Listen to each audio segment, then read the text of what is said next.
Wendy, can you tell me what happened? I woke up and I heard it. It was screaming. I need your help. Get something and bring it to me. An egg. I think we need to think about what's gonna happen if this whole thing goes to hell.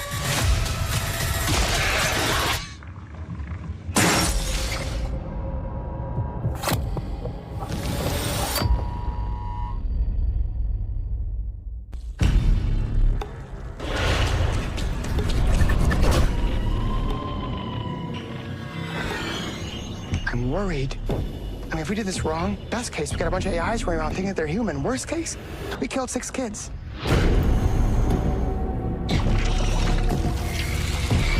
Do you hear that? They're talking to me. When a hostile alien species decides to speak, one needs to ask why. They're experiments, Dan. That's what we do. We study. Like you study us. A world of infinite potential.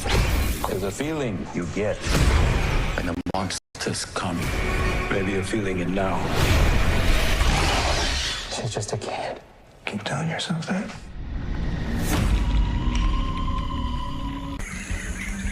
They shouldn't be here. Species from other worlds. Millions of years old. Killers.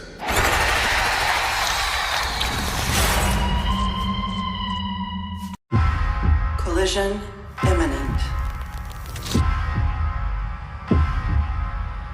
Collision imminent.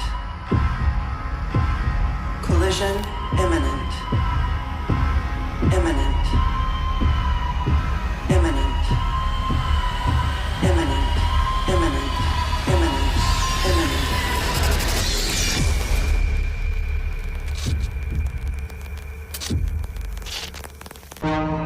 Feels good, doesn't it? Being more than human. But there's a price. Do you know what it is?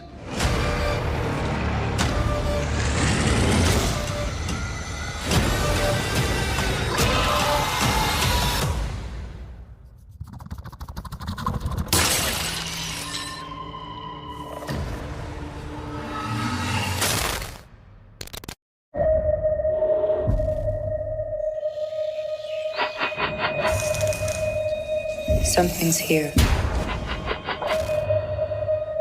It's getting close. Save yourself.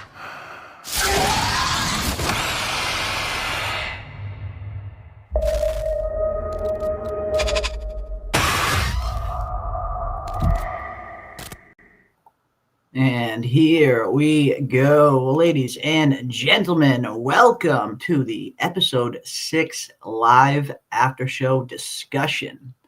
And this was an interesting episode. You're coming off episode 5, where episode 5 was very much a deviation, not deviation from the main storyline, but a kind of prequel to the main storyline, almost going back to the beginning and seeing what happened to the Maginot. I really enjoyed that episode. Episode 5 is probably my favorite episode of the season. It didn't feel like an episode of television. It felt more like a little mini film that we got that week. So now, returning to the main storyline, I feel like they blended these two episodes pretty well for the most part. And this was an interesting one. I mean, yes, there's some interesting things that happens. There's definitely a lot of setup for things to come in the final 2 episodes, it seems. It seems like these final 2 episodes, they're saving a lot of interesting things for, just based on shots and things we've seen from the trailer that we haven't seen in episodes yet, which some of which I thought we were going to be getting tonight, but it looks like they're going to be saving it for next week and the finale. Some very interesting scenes. But this was a good episode nonetheless. Again, definitely setting some things up, but also definitely moved the plot forward a good deal. We saw a good amount of where people are kind of psychologically too as well. It almost felt like a psychological check-in for almost every one of our characters, seeing like where they stand. And there was some interesting foreshadowings, and one of which that you and I were just mentioning before the stream started, the how the show is definitely heavily foreshadowing some kind of Kirsch versus Morrow showdown at some point. And I'm all for it. cyborg versus synthetic. Throw them in a cage, let them go at it, and let's see who freaking wins. Yes, that was my favorite part of this episode.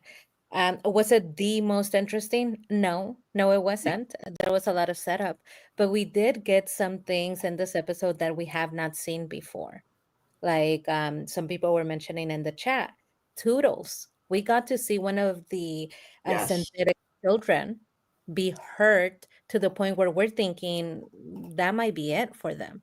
He might Mhm. be a goner. We don't know, right? Because we don't know how much they can repair them. So maybe Toodles is still there somewhere.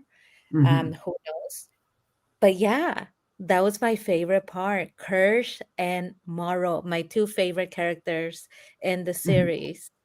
I love how Kirsch still has remained such an enigma. You Yeah, don't know what he's doing. You don't know his motivation. He refuses to tell Boy Cavalier anything. love In that. fact, he said everything is great. Like, Affirmative, all good. yeah. Oh man. I mean, no, you're 100% right.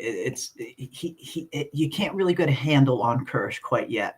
He doesn't behave like your normal synthetic would. He almost kind of comes off human more often than not with his personality and some of his dialogue. But that was an interesting one. How he is deliberately keeping stuff from Boy, which is interesting. I mean, you would think that maybe his programming wouldn't allow him to do that, but maybe his programming is a little looser. We hear him referred to in this episode as an older model, an old toy, as Morrow calls him. So maybe Kirsch has some wiggle room there that maybe some of the newer models don't have. Who knows? But yeah, he's keeping that whole mess to himself, and that's one thing that I've been finding very interesting and very strange. There were a few things in this episode that did kind of leave me scratching my head that I thought were a little which we'll get into. But with the whole Kirsch slightly Morrow thing, Kirsch has been monitoring this for a long time now, and he's not telling Boy anything, and he's not even intervening himself. He's kind of just letting this whole thing play out to the point where he totally kind of just lets Arthur get face hugged at the end of this episode, and then proceeds to want to cover it up. So yeah, I mean, it's very interesting. What is Kirsch really up to? I mean, does he have some kind of hidden agenda? Maybe, I don't know. But like you said, he's an enigma. hmm And you know what? The more I think about it, the more I think that Kirsch is on par with the Teocellus, where they're Hmm. just processing. You don't quite know their motivation or if they're on your side or not. They're just processing and intervening when they need to, not too much, right? Not all at once. And I do have a theory as to why Kirsch is not telling Boy Cavalier anything. Hmm.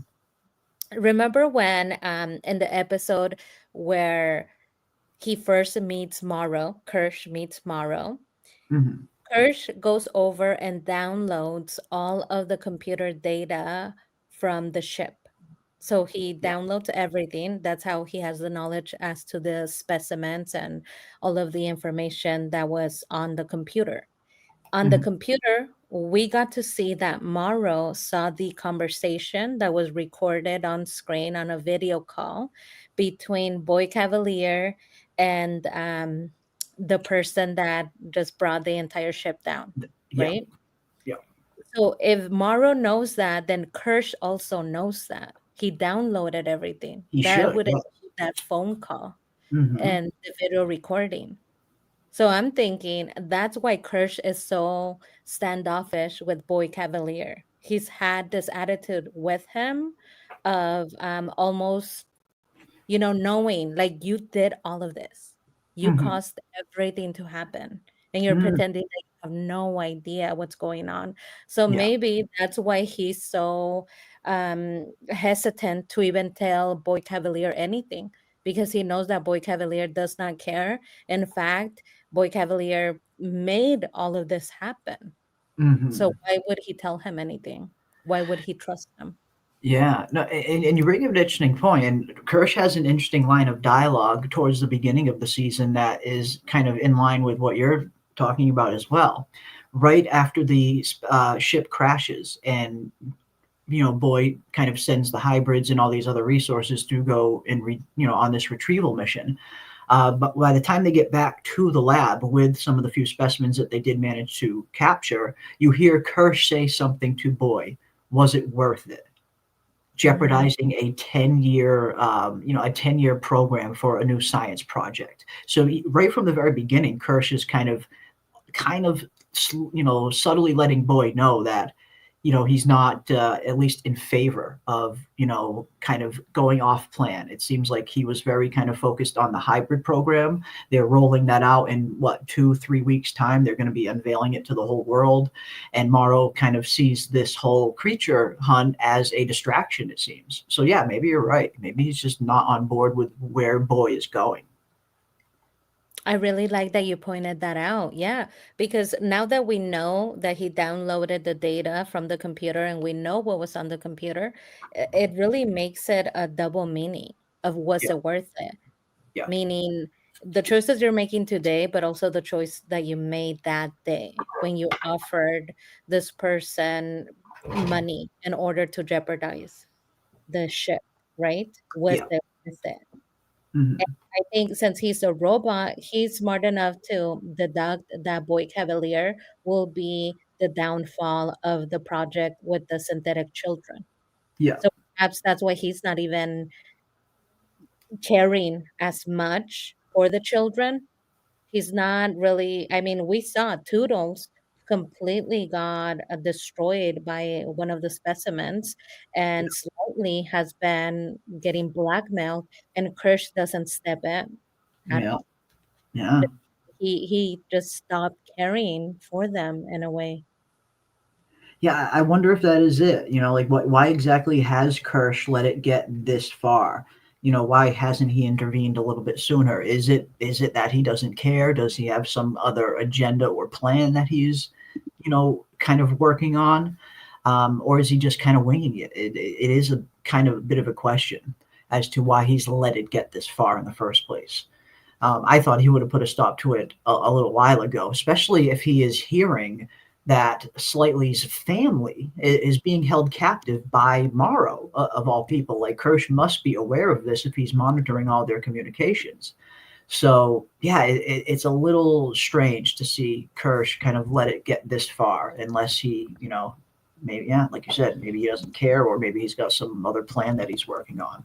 But it definitely makes you think just how much freedom. It seems like he has a good deal of it. I mean, it seems like he's not every single move he makes is 100% beholden to Boy or to Prodigy, even for that matter. It seems like he's got some wiggle room to kind of make his own decisions from every now and then. Which I love. I love the way that they have orchestrated this entire attitude for Kirsch, his way of being. I find it very refreshing in a robot. He doesn't just serve, right? He has his own agenda. He's working his own angles. And I like that. We rarely get to see a robot that is acting on free will. And it seems like Kirsch is acting on free will. Um, but you know what? Wendy did tell us in this episode the biggest lesson that Kirsch is trying to teach the children, Yes. that humans romanticize everything Yeah. and they see the world based on their emotion, Mhm. and that's not a positive thing. So Yeah. perhaps maybe that's why he's allowing this, because he's not moved by Slightly's family being held Yeah. hostage. Yeah. That's emotion. Yeah. You would have to base what you do on the emotion of feeling sorry for him. But he Mhm. has no emotion, and so maybe he is calculated and is able to make the right decision because his feelings are not involved. He could care less. Yeah.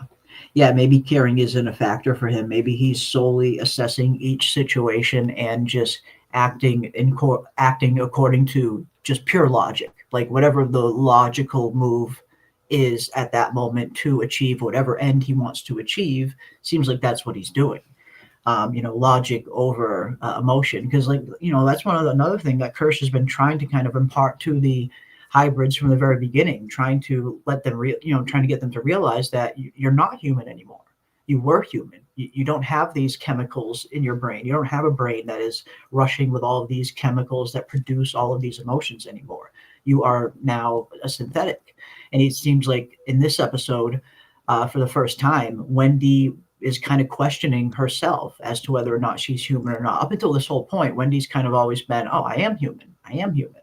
But in this episode, we're starting to see that change a little bit, almost like she's finally coming to the realization of what Kirsch was telling her, that she is no longer human anymore. She might have been at one point. There might be a part of her that's still human, but it seems like she's finally starting to acknowledge this other part of her that has to come to the realization that she's not a human anymore. So there was a lot of kind of reflection in this episode, and we saw in some cases how far some of these characters were willing to go. Slightly, Kirsch, Wendy, and the Tio Celis. Some really good, there were some pretty good moments. Again, and we're definitely going to dive deep into the Tio Celis in this episode as well, who kind of stole the show in this episode, just like it did last week in a sense. But Yeah, the she's whole so Kirsch thing is sneaky. interesting. Super I sneaky. love the Theo Celis. I'm interested in seeing how people's view of her change as the season comes to an end. Yeah, true. Very true. Yeah, holy smokes, just finished the episode. I feel so bad for Toodles, says Elizabeth. Yeah, poor Toodles. And when I was watching that scene, I'm like screaming at the screen, like, Toodles, why are you putting your whole body into this cage? If you really have to open the door to feed it, you open the door, you slide the tray in with your freaking hand, and you shut the door right away. You don't need to go into the freaking tank to feed these things. Slide that freaking tray right in there, and that's it. It's over. So there was some some leaps in logic in this episode that really had me like, Urgh. Another one was towards the beginning of the episode. This one really kind of had me thinking, it's like, this is like a really bad leap in logic to the point where it comes across as like very lazy writing, in my opinion. And that was towards a little bit towards the beginning of the episode, or a little ways into it. When we have this scene between Wendy and Nibs, which was some interesting, we had some interesting scenes with Wendy and Nibs, but one of them in particular, this one, when Nibs first wakes up from having her memory wiped, we see them come to the decision in this episode that there is some kind of corruption inside of her. So they think in order to keep this corruption from spreading, they delete all of her memories up to the crash. So she won't remember anything from the crash on, pretty much. And so they go ahead and do that.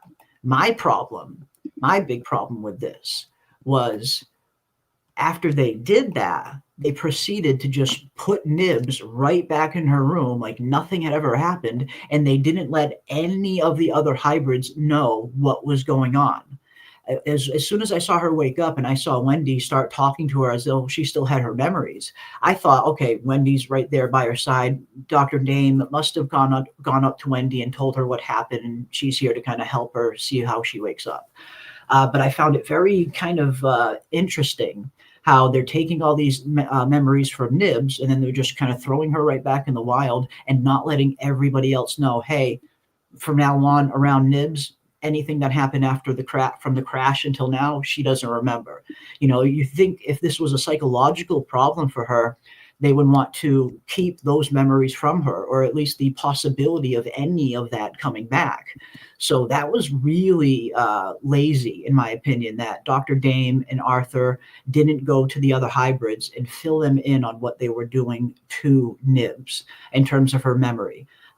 Because now I have a feeling, it just feels like something is going to happen. Nibs is going to find out that something is missing.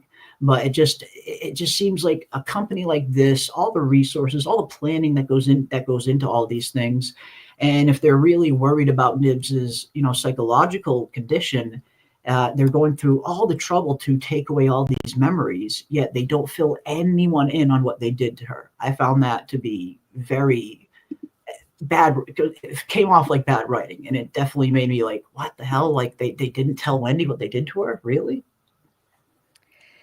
Yeah, and I do think that there is a reason as to why, right?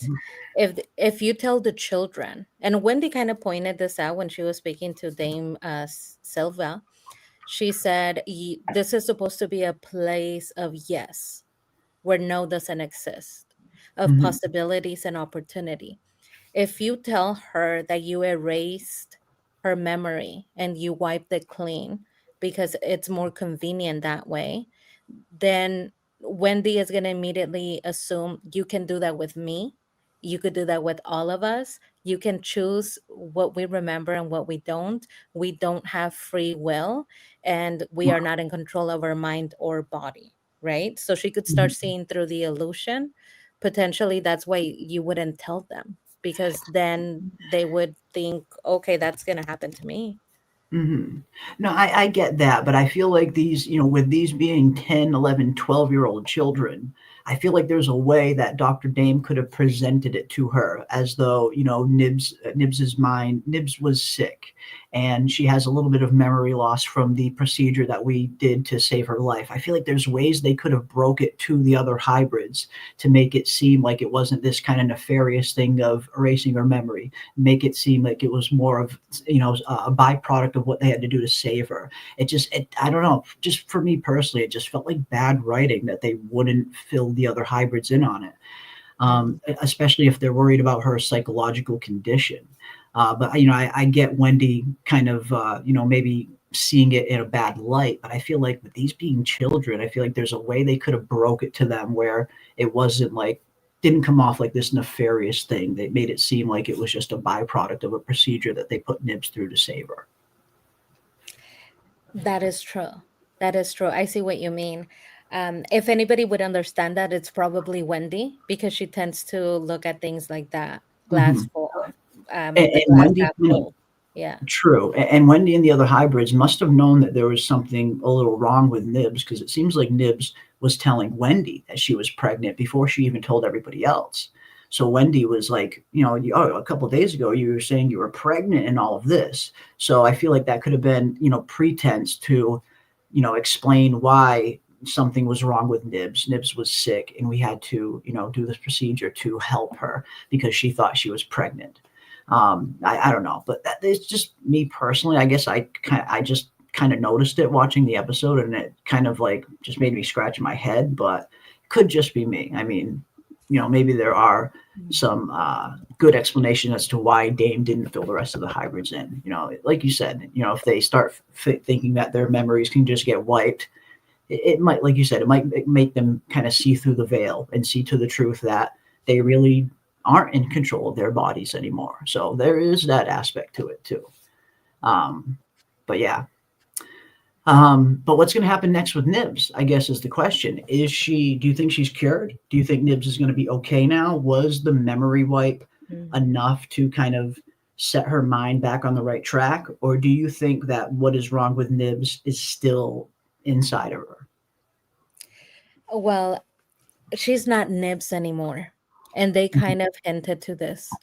Um, they hinted to this. The scientist that actually cares for the children, that seems to care more for them, Yeah. um, Arthur. Arthur mentions if you do this, then you're going to severely affect the characteristics of Nibs and who she is, her identity.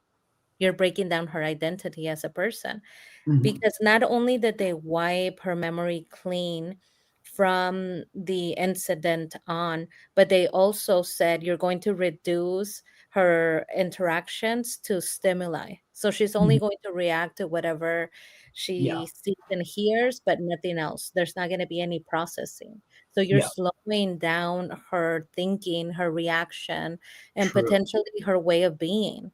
Mm. You're making her a robot, the robot that we're used to, where it's only reacting to whatever is in front of it. There is Yeah. no processing, there is no thinking, there's no personality. Yeah. So is she Nibs anymore? I don't think so, right? That's a She good was still, point. yeah, she was still kind of giving Wendy a little bit of attitude. She Yeah. was getting frustrated. So Yeah. I found that to be interesting, because they said they slowed down her reaction, and Yeah. yet she was still giving Wendy attitude. So there Mhm. was still some personality there. Very true. That's very true. And as Minerva brings up, we find out in this episode too that Nibs had past trauma, PTSD, like long before she even became a hybrid. They said when we selected her, we knew that she had past trauma, past PTSD for something. So something clearly happened to Nibs when she was a human child. She had some kind of trauma that she was dealing with even before she became a hybrid. And I'm starting to think that that is why she is kind of glitching where the rest of them aren't. Maybe that trauma that she dealt with as a human child was carried over into her synthetic body when they transferred her mind over. Maybe this is a residual trauma effect, and maybe the encounter with the Teocellus kind of heightened or triggered her PTSD, because it definitely seemed like she was, even Wendy kind of mentioned it, that Nibs was very kind of shaken by after that encounter she had with the Teocellus at the beginning of the season. And we saw that. We saw how kind of traumatized she seemed to be from that event. It seems like maybe that kind of triggered her old PTSD mixed with, her kind of having this mechanical brain now, and something kind of just snapped inside of her. But at least some of her trauma seemed to carry over from human into the synthetic body. And maybe that's what's causing the problems for her. Because at least up until this point, we haven't really heard anything else about any of the other children having trauma before they were hybrids. Yeah, and there's a writing issue or a writing question that I would have when you mentioned that. Mm-hmm. In the podcast, they did talk about her trauma and that the reason why she immediately said, I'm pregnant with Jesus's baby, Yes. was because the podcast discussed the trauma Yeah. that had occurred. Horrifying, unfortunate. I don't like it when shows go into that, but Yeah. unfortunately it is Yeah. a reality for Mm-hmm. some children. So Yeah. she did have abuse in her childhood, and it makes me wonder, if you're able to delete or erase certain memories, why didn't you upload Nib's consciousness without the trauma that caused her the severe PTSD? Or if you had to upload her entire consciousness and that included the trauma, it looks like you can go back and delete things. Why didn't you delete that? So that Good she wouldn't point. have to live with that and therefore wouldn't be so affected. Mm-hmm. That is a good point. If they do have this kind of technology where they can delete, certain memories, which we saw in this episode, they clearly do, then yeah, I mean, did they even think about going back and attempting to go back that far and to erase the traumatic memory that gave her the PTSD in the first place? That's, yeah, a very good question. So yeah, there are some kind of lapses in the logic or some gaps in the writing here and there every once in a while in some of these episodes. And we've noticed that throughout the season. I feel like that's not something that is new and specific to this episode only. There are some times these kind of small things here and there in Alien Earth where the writing sometimes just kind of just has some small gaps in it. Not too huge, but small. But yeah, I would consider that another one of them. But yeah, we'll see. I guess it's going to be interesting to see how Nibs recovers. Is she going to be okay going forward, or is she going to, still struggle? Is whatever's broken inside of her, is it going to resurface again? Is it simply just dormant now? Did the memory wipe only kind of, was it putting a Band-Aid on a gusher, really, and just waiting for the thing to burst again, I guess? No, Nibs is the tip of the spear. I think Nibs is still messed up. It seemed to me. Yeah, I mean, it seemed to me. I mean, I tend to think there's going to be some problems still there with Nibs, and that's specifically because of what I dropped in my latest episode 6 prediction video, my trailer breakdown.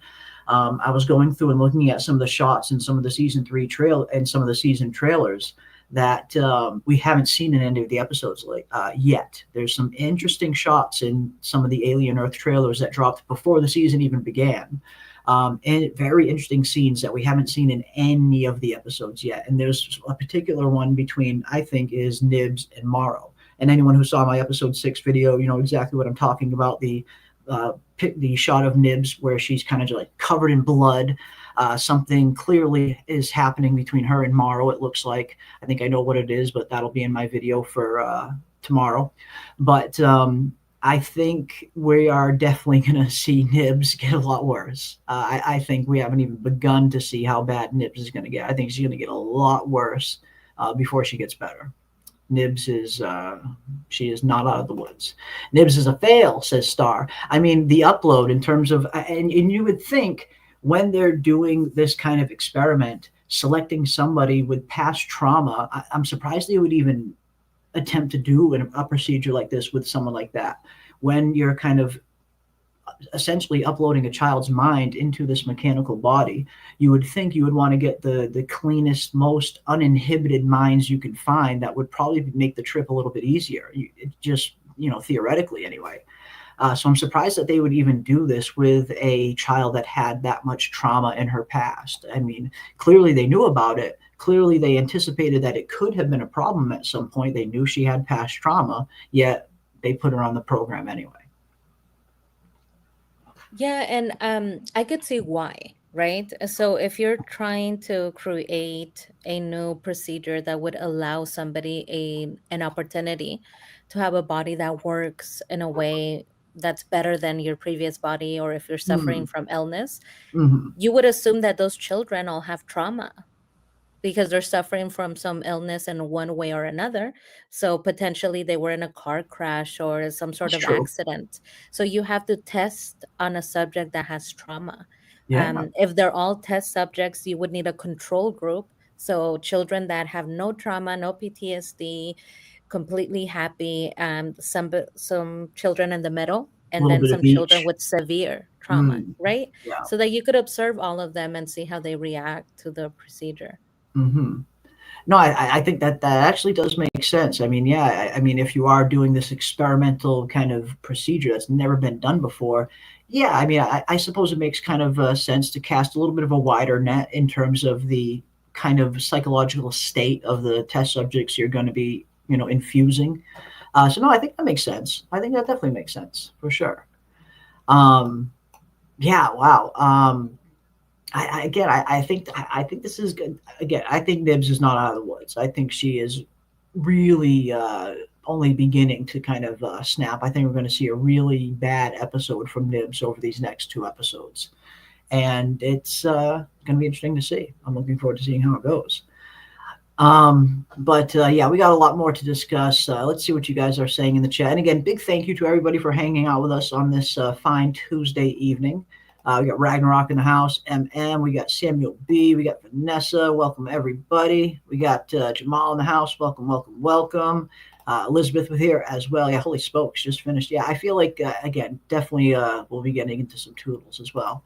Welcome, Minerva. We got Susie in the house as well. We got Star in the building. Welcome, Star. We got Manny 2 times. Welcome, Manny 2 times. Yeah, that was very weak writing. It was so cringe. Yeah, in terms of, I think that was the gap that in the writing that we were talking about a little bit earlier. Yeah. Mm-hmm. The names, a pretty pointed, toothless Toothley. Yeah, I mean, I was never a big fan of Toodles, to be honest. I think out of all of the hybrids, Toodles and Smee, maybe it's just because they haven't had a whole lot of screen time, a whole lot of character development. But I guess, I mean, I didn't, it's not that I didn't feel bad when Toodles died, but I didn't like, it wasn't like losing one of those characters that you're like, oh man, I like that character. He's gone.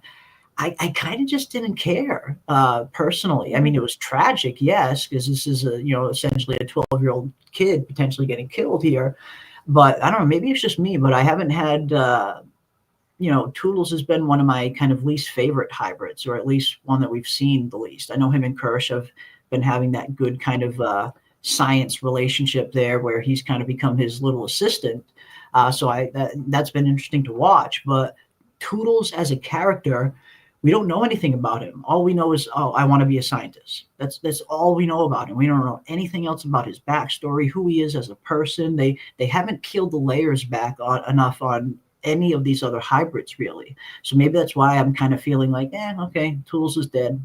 Let's go. What's next? But is that just me? I don't know. Maybe it's just me. No, I feel the same. I feel the same. I did think it was interesting when he volunteered to go without Curly and he Yes. lied about Curly being there. I Yes. just thought, oh, here we go. We have a new competitor Yeah. for Prodigy's favor. Now it's Curly, Wendy, and Toodles who want to be the favorite. Unfortunately, Toodles just did not make it. And this is why there's procedure in a lab. You need more than one person. You can't just be Yes. one person feeding these specimens, these creatures, but they are so overwhelmed. I think Prodigy, the company, is so overwhelmed with everything that's going on that they are being too loose and fast with procedure. And this is Mhm. what happens. 100%. I could not agree more. And as you know, Eugene brings up here as well, the lab is severely understaffed. It really is. Like it's getting laughable at this point. The lack of security and the lack of staff that are monitoring and kind of making sure these deadly specimens are secure. That's another thing that we've always kind of wondered, like, what is going on here at Prodigy? Why is everything so loose? Why is the security so lackluster? It's not something you would come to expect from a trillionaire corporation here that owns part of the world. I mean, at the end of the day, there are 5 corporations that control the entire planet. Prodigy is one of them. This is one of the 5 uh, companies that controls the entire freaking planet. Yet this is the state of their lab. They're this underfunded. They're this understaffed. I mean, they certainly can't be hurting for money. It can't be a manpower issue. I mean, it doesn't make any sense logically that the lab would be this understaffed, that there would be this little security. The only reason I can think for it is that the experiments that they're running on the specimens are experiments that they should not be running on them.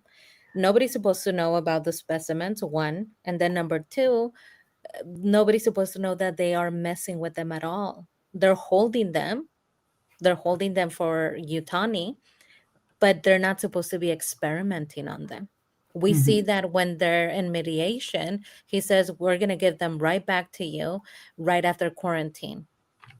He's acting as if they're following all of the rules and regulation that there would be with alien life or alien specimens, and he's not following those rules. He's experimenting on them, and he shouldn't be. He should just be holding them until they transition to the rightful owner. So Mm-hmm. potentially they just can't trust anyone with the knowledge. But still, I mean, not only are they super understaffed, but the children, I mean, the children are just running around. There's still no school. I'm still not saying that they are being given a daily lesson or that somebody is watching them or babysitting them at all. They're just running around doing whatever they want. So, I mean, the only Mm-hmm. thing I excuse Yeah. them is that they are just so overwhelmed.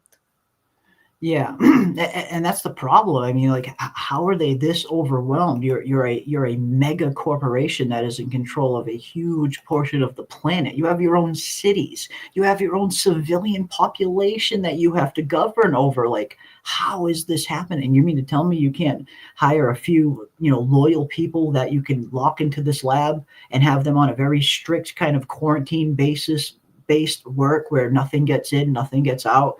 It just, I don't know, it's the lack of security and the lack of staff. It's a little infuriating at times coming from this billionaire trillionaire corporation. I get secrecy. I get the idea of secrecy, of not wanting their secrets to get out to competitors. I totally understand that. But they got to be able to find some people that they can kind of get in there and keep them on a very kind of one in way out, one way in, one way out kind of basis, or even keep them on the premises while they work, to the point where they have to live on the base so they can't leak anything to the outside. All of the possibilities that they could have come up with in these labs are just bare empty. And again, it's one thing if it's just high tech labs that are kind of just left unattended, but these are labs with some of the most dangerous specimens in the entire universe, all in one place. If these things were to get loose, if only just one or two of these things were to get loose, it could be pretty catastrophic for the entire planet. And it looks like we see exactly that happen in this episode with the whole kind of Arthur facehugger incident, which we'll definitely talk about here in a minute as well. But yeah, I mean, overall, I thought it was a pretty good episode. But there are some small gaps in the writing that I wish could have been handled just a little bit better, I guess. But yeah, final verdict on Nibs seems to be kind of split. You know, some people think Nibs is the tip of the spear, and some people think Nibs is still gonna go absolutely crazy. I think Nibs is gonna go crazy. I think whatever is wrong with Nibs, it is not gone yet. I think we're gonna see her go buck wild in this one of these last two episodes. What about you? You think Nibs is in the clear? No, no, I agree with you. I agree with you because of all the reasons that you stated. We haven't seen that scene. So, of course, there's something that happens where Nibs ends up in that condition, covered in Mhm. blood. Yeah. When it comes to Nibs, this is the first time that they are doing this with the children. It's a brand new experiment. They're the first synthetic children that have ever been made. So while Dame Sylvia may think that erasing Nib's memory would fix it, she doesn't Mm. actually know that. It's trial and Yeah. error. True. So, what happens if maybe Wendy and all the other children keep giving her enough information that she's able to bypass that security that they have and she's able to access the memory again? That's going to Hmm. make her furious because she was already very, very angry at the fact that they didn't believe that she was pregnant. Angry enough to the Right. point where she kind of attacked Dame Sylvia. So if Yeah. she figures out that they erased that, something that is so important to her, she's going to freak out. She's going to absolutely go insane on them. Yeah. Yeah, I think something's going to happen with her. I don't think the mere memory wipe is going to be sufficient enough to fix what is really wrong with Nibs. I feel like what's wrong with her is deeply layered within her psyche, within her mind. I mean, yes, she is in a synthetic body, but a human mind, a human consciousness was put into this body, a very traumatized human mind. So yeah, I think we haven't seen the end of Nibs going off the deep end. I think we've only seen the beginning, to be honest. And this is another thing we have to wonder as well, as you mentioned earlier. You know, what's going on with Toothless? Is Toothless going to survive? Is he dead? Like, is this something again? Yes, they are in these synthetic bodies, and you know, a lot of the damage that happens to these bodies can get repaired. But we're dealing with something a little bit different here with these kind of, you know, these space flies that we have no idea what they're really, really capable of. But let me know what you guys think in the chat, and let me know what you think as well, PM. Is Toothless really dead? Is he dead and gone, or can he be salvaged? You're thinking of 28 years. One of our people in the chat, Toothless Paste, Toodles. What's happening with Toodles? Toodles, yes. uh, I think that Toodles is probably going to be salvaged. Ooh, okay. It's his consciousness that was uploaded, so hopefully they have a backup server with the children's consciousness. We do see that they have different bodies that are on display on the walls, so Yeah. maybe they just need to give him a brand new body and upload his consciousness onto that. I would have to hope that they have a backup plan, just like with everything, right? You back up your work, so maybe there is a backup of Toodle somewhere and he just needs to be uploaded from the cloud. Just pull him out of the cloud, throw him Yeah. right into a new body, and good as new. And I guess that is an interesting question because we talked a little bit about this at the beginning of the season, that if something were to happen to one of their synthetic bodies, would they be able to go back into their human bodies? And we got the answer to that when the show actually began. And we saw that once they made the transfer, it looked like their human bodies were just dead. And we saw them get zipped up in body bags and everything. So it doesn't look like they can ever go back to their human bodies, their sick human bodies. But yes, now that their mind has been successfully uploaded into one synthetic, can a copy of their consciousness be, like you said, in the cloud of some, you know, some kind of cloud in the alien universe? Is there a way to upload them into another body if something like this happens? Yeah, I guess that's what we're going to have to find out. I guess that's what we're going to have to find out. I don't know. I don't know.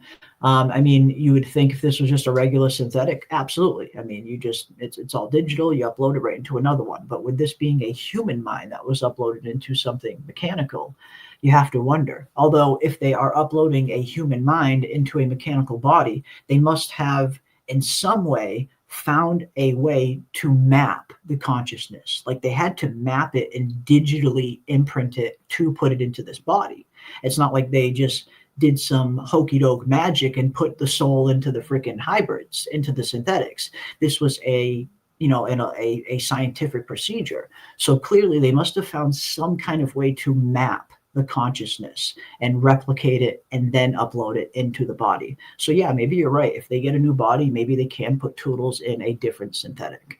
But this one is toast, I think. I don't think we're going to see this Toodles come back ever. It looks like half of his face was gone by the time these freaking flies got done with him. Mm-hmm. And whose fault was that? Who The is to blame? T.O. Celis. Yes. Perfect. And we've really become big fans of the T.O. Celis, PM and I, over these last 2 episodes. The T.O. Celis was definitely the breakout star of episode 5, I thought, last week. And this creature just continues to get more and more fascinating. And it's you start to wonder just how intelligent is this thing really? And tonight we saw the T.O. Celis have a very interesting impact on what happened to Toodles. You could actually argue that the T.O. Celis is to blame for a good portion of the things that happen from this point on in the episode. This is kind of the T.O. Celis's master manipulation in a sense. But we see this part here where Toodles rips the door off the fly container to feed it. So he can't use that little porthole. He can't open that little porthole because there's no door on the other end to shut it. So now he has to physically open the big door and feed these fly creatures. Now, again, this was one of my problems with the episode, why he felt the need that he had to go all the way into the freaking tank to feed these things is just nonsensical. All you got to do is open the door just enough for the tray to fit through, slide the freaking tray in, and you're done. That's it. That's all you have to do. There was no need for you to physically get inside of this tank. But of course, this is a 12-year-old child, so I guess some allowances can be made there. But after that happens, we see the T.O. Celis have a just incredibly brilliantly timed little tap on the glass. Perfect amount that was needed to scare Toodles and get him trapped inside the cage with the flies.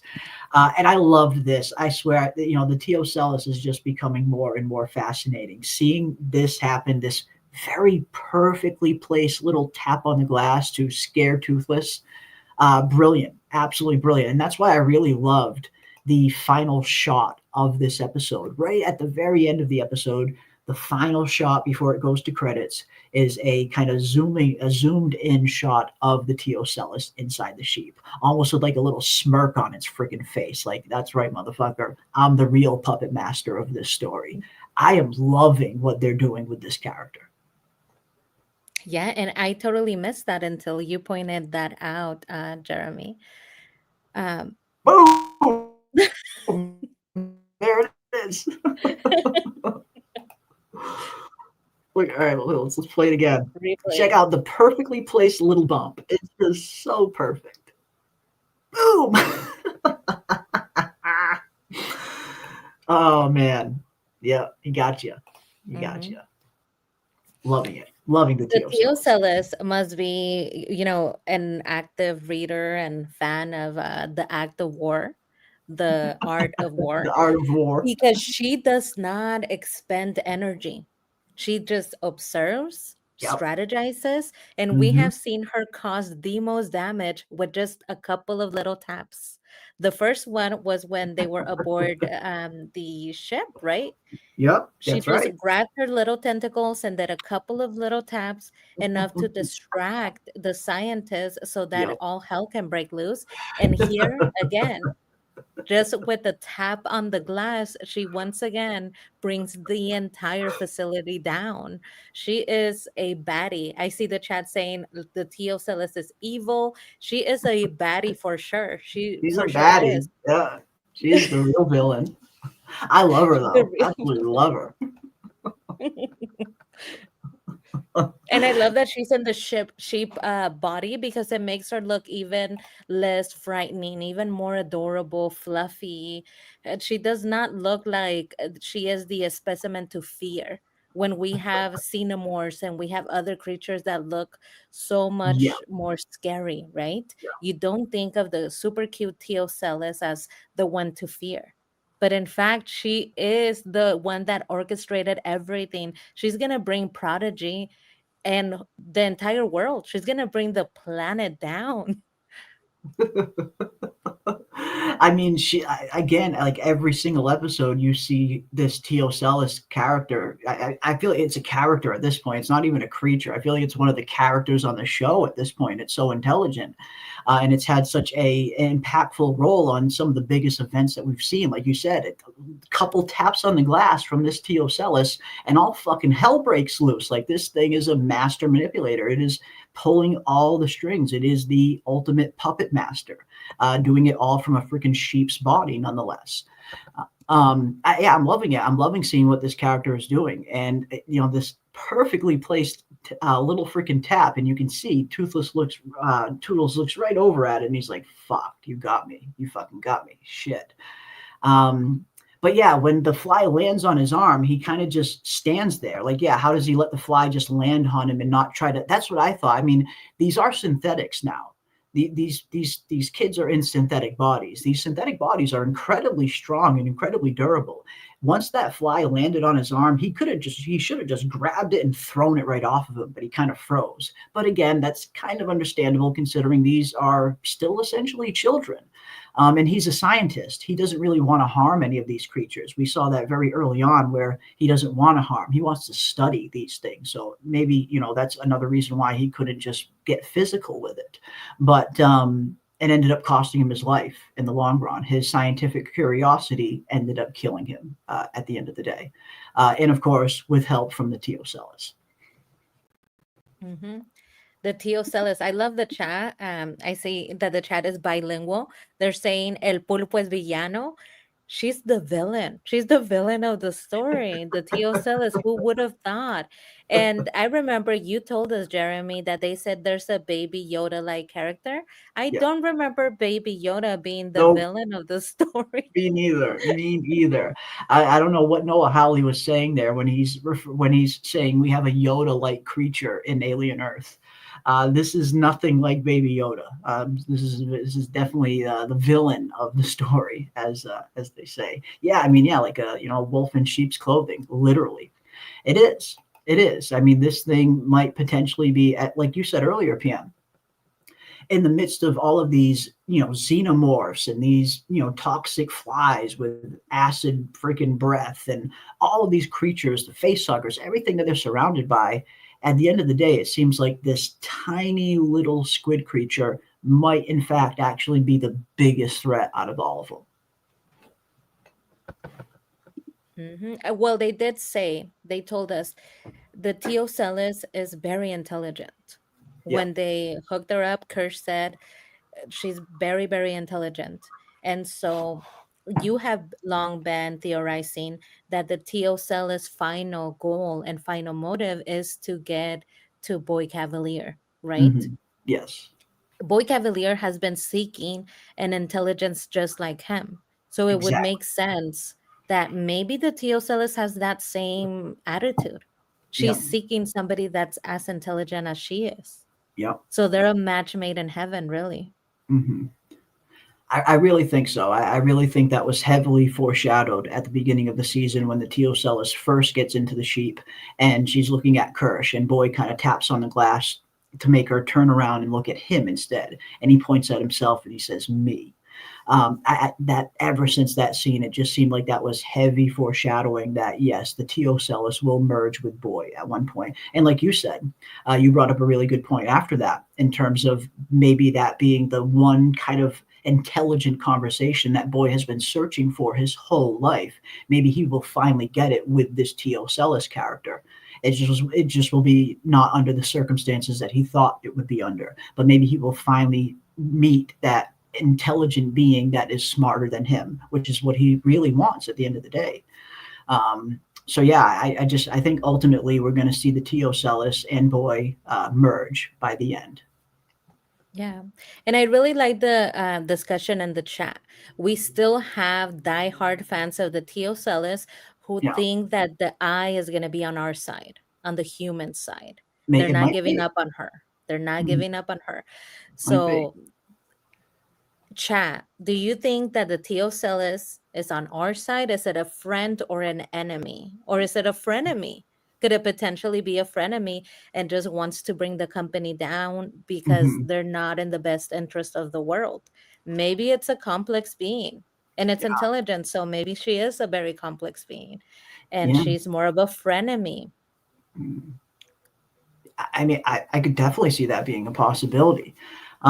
Because I mean, it didn't seem a little odd how when the Teocellus infected the engineer last week's episode, and the acting captain walked onto the bridge, the Teocellus easily could have killed her, but he didn't. He kind of just knocked her out and left her alone, and then instantly attacked the xenomorph. Tried taking the freaking xenomorph out. What exactly is, like you said, what exactly is this thing's motives? Whose side is it on? Is it on the side of the humans? Is it on the side of the creatures? Or does it simply just have its own agenda? Is it on its own side? I'm starting to lean a little bit more that it's playing for its own team. It's not playing for Team Human. It's not playing for Team Creature. It is playing for its own self, and it's got its own goal that it is ultimately trying to achieve. And I do think that is getting into the smartest being it can find, which I think is going to be Boy in this case. But who knows? I mean, like you said, there's definitely a lot of debate as to whether or not the Teocellus is trying to help the humans, hurt the humans. What exactly is it really trying to do? Who knows? Who knows? I wonder if the Teocellus and Kirsch have the same motive. Who knows? Maybe.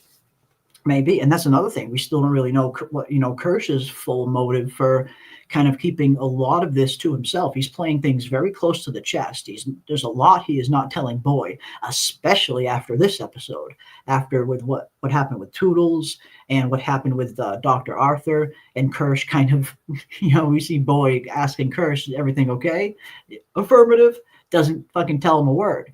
But I have to imagine Boy is going to find out about Toodles eventually. I mean, this is one of his six, one of his few sacred hybrids. He's gonna find out what happens eventually. This isn't something that Kirsch can hide for very long, especially with Dr. Arthur. He might be able to hide what happened with Dr. Arthur a little bit longer, considering that Dr. Arthur just got fired. So they could just say he left the premises. That one's a little easier to cover up.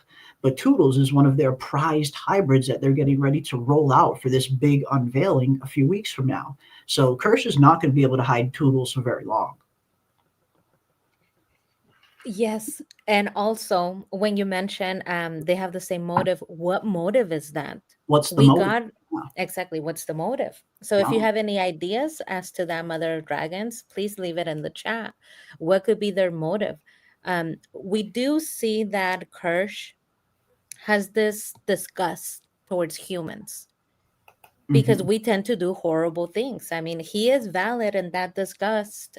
Even Wendy herself, who wanted to be human, she in this episode tells Dame Sylvia she actually And doesn't want to be humans. part of humanity. Yeah. Because if Mm-hmm. this is what humanity is, if humanity likes to take things and pick and prod and experiment on them and just take them so that you can see what's inside of them, take them apart just for your own desire to have more knowledge, she doesn't want any part of that. She does not want to be human.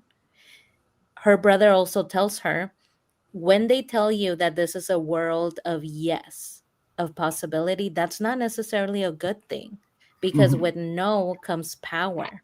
With no, you have Yeah. power over yourself and your body. And so I think that she's putting one and two together. And just like Kirsch is trying to teach them, being human is not all that. You might not want to be part of that group when you realize what that group is capable of. Hmm. Yeah, and like you said, with Wendy in particular, she's kind of coming around to the realization that yeah, maybe humanity is the problem. Maybe that is the ultimate problem, humans. Because Wendy's definitely looking at all of these creatures, the xenomorph in particular. And she's very much looking at them with a sympathetic eye, and we hear her straight up say it in this episode. They didn't ask to be here, so she's kind of taking the side of the creatures to a certain extent, in the sense of they were captured against their will and brought here, yada yada. So she's very much starting to see that the humans just like to experiment on things. That's what they do. They like control. And even as she's kind of finally realizing for the first time that she herself might not be human. Like we said earlier, she's always referred to herself as human throughout the whole season until this episode. We finally hear her start to kind of come to the realization that maybe she isn't human. And like you said, maybe she doesn't even want to be a part of humanity after seeing the darker side of humanity. And I feel like that was always going to be one of the underlying questions that the show was going to sprinkle in and ask: who are the real monsters, the aliens or the humans? We all knew that question was coming at some point in this series, and it looks like they're kind of getting to it now. But yeah, what is Kirsch's motive? What's his real plan? Why is he keeping things from Boyd? What is he ultimately trying to do? Does he have his own agenda? What exactly? Why exactly is he doing this? I guess is the question. I don't know. I'm sure we'll find out. Sucks we only have 2 episodes left, though. I really hate these 8-episode seasons. Anything less than 10 episodes just doesn't feel satisfying sometimes.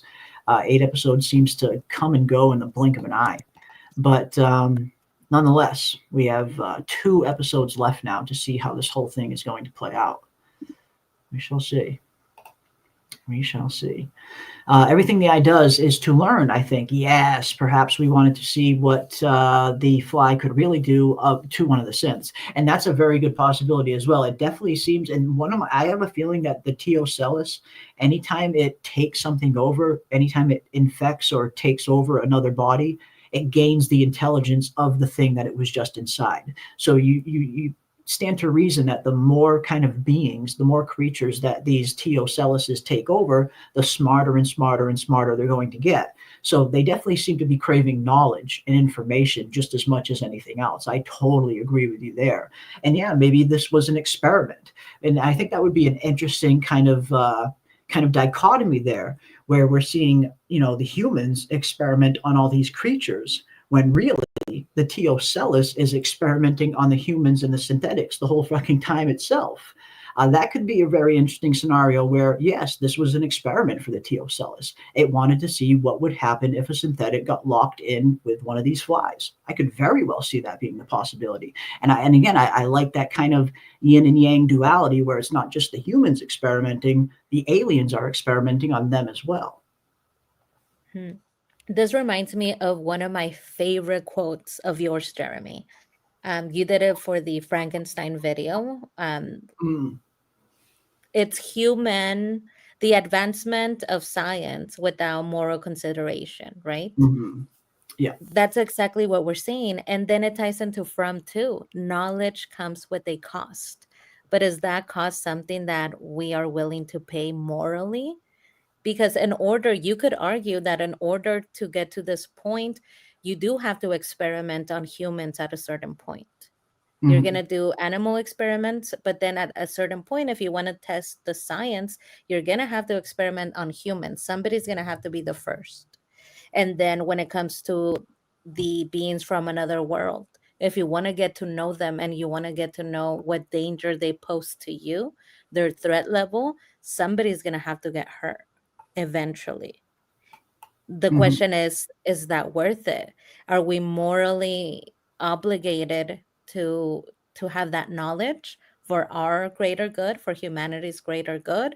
Or are we messing with creatures we shouldn't be? Like Wendy says, they didn't ask to be here. So are they villains when they're killing the humans and the synthetics? Or are they just protecting themselves? They were kidnapped after all. These people went to their planet and took them. Yeah. At the end of the day, are they essentially just killing their captors, really, and trying to escape? like any prisoner would. Any human prisoner would do that under the reverse circumstances. If we were held captive by some kind of alien species, yeah, you would want to try and, escape or kill your way out if you had to. And that's kind of what we're seeing here. So I definitely get Wendy's point of view. She's looking at it from their point of view as to what happened to them.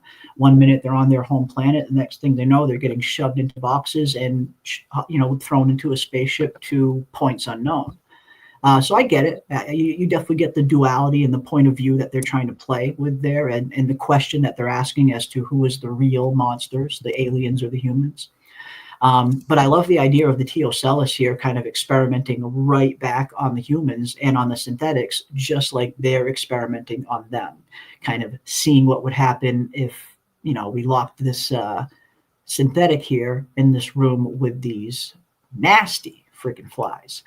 Because it's very interesting. We see when this happens, the Teocellus is right there, just watching the whole fucking time, just walking, just very much observing what these flies are doing to this synthetic.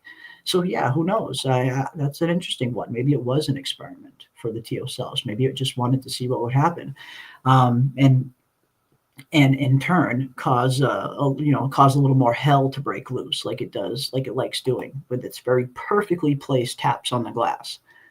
This creature is very smart, very, very, very smart creature, and I do think it is the most dangerous out of all of them. Again, the xenomorph, incredibly dangerous. All of these creatures are incredibly dangerous, but the Teocellus is potentially the most dangerous because of its intelligence.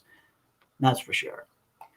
I wonder if the Teocellus could take over a human like Boy Cavalier and just casually take over Project Corporation. Maybe. I mean, maybe that's the ultimate goal. Maybe that is its ultimate goal right there. Again, I definitely think Boy and this Teocellus are going to have a run-in at some point. That it was too heavily foreshadowed at the beginning of the season when that first scene between them two, with Boy kind of pointing at himself and saying me. Way too heavily foreshadowed for them to not have another meeting at some point. So yeah, maybe that is what the Teocellus is after, taking over Boy and taking over Prodigy at the same time. Maybe there's going to be a new sheriff in town by the end of the season. Yeah, I would like that. I think that nobody would see that coming, that the Teocellus, I know that we didn't. We thought it was a friend up until now. And I missed that. I'm pretty sure a lot of people missed that it was the Teocellus who tapped on the glass. We're going to continue to think that it's a friend. If I had not heard that from you, I still would have thought, oh, look at the Teocellus. It's being so nice and kind that it's not adding drama. It's not adding drama or trying to escape because it knows that they're overwhelmed. She's just sitting there. But no, attention to detail. I really like how they incorporated a Silicon Valley saying to Boy when he was in that meeting. So Boy says, we move fast and make money. That is a nod to Mark Zuckerberg's Silicon Valley saying, we move fast and break things. Yeah. When Mark Zuckerberg started saying that in Silicon Valley, it was all the rage and all the hype to try to industrialize and to try to push the limit and push the boundary of what we were doing with social media and technology. And he's like, who cares if things break? We have to move fast and break things.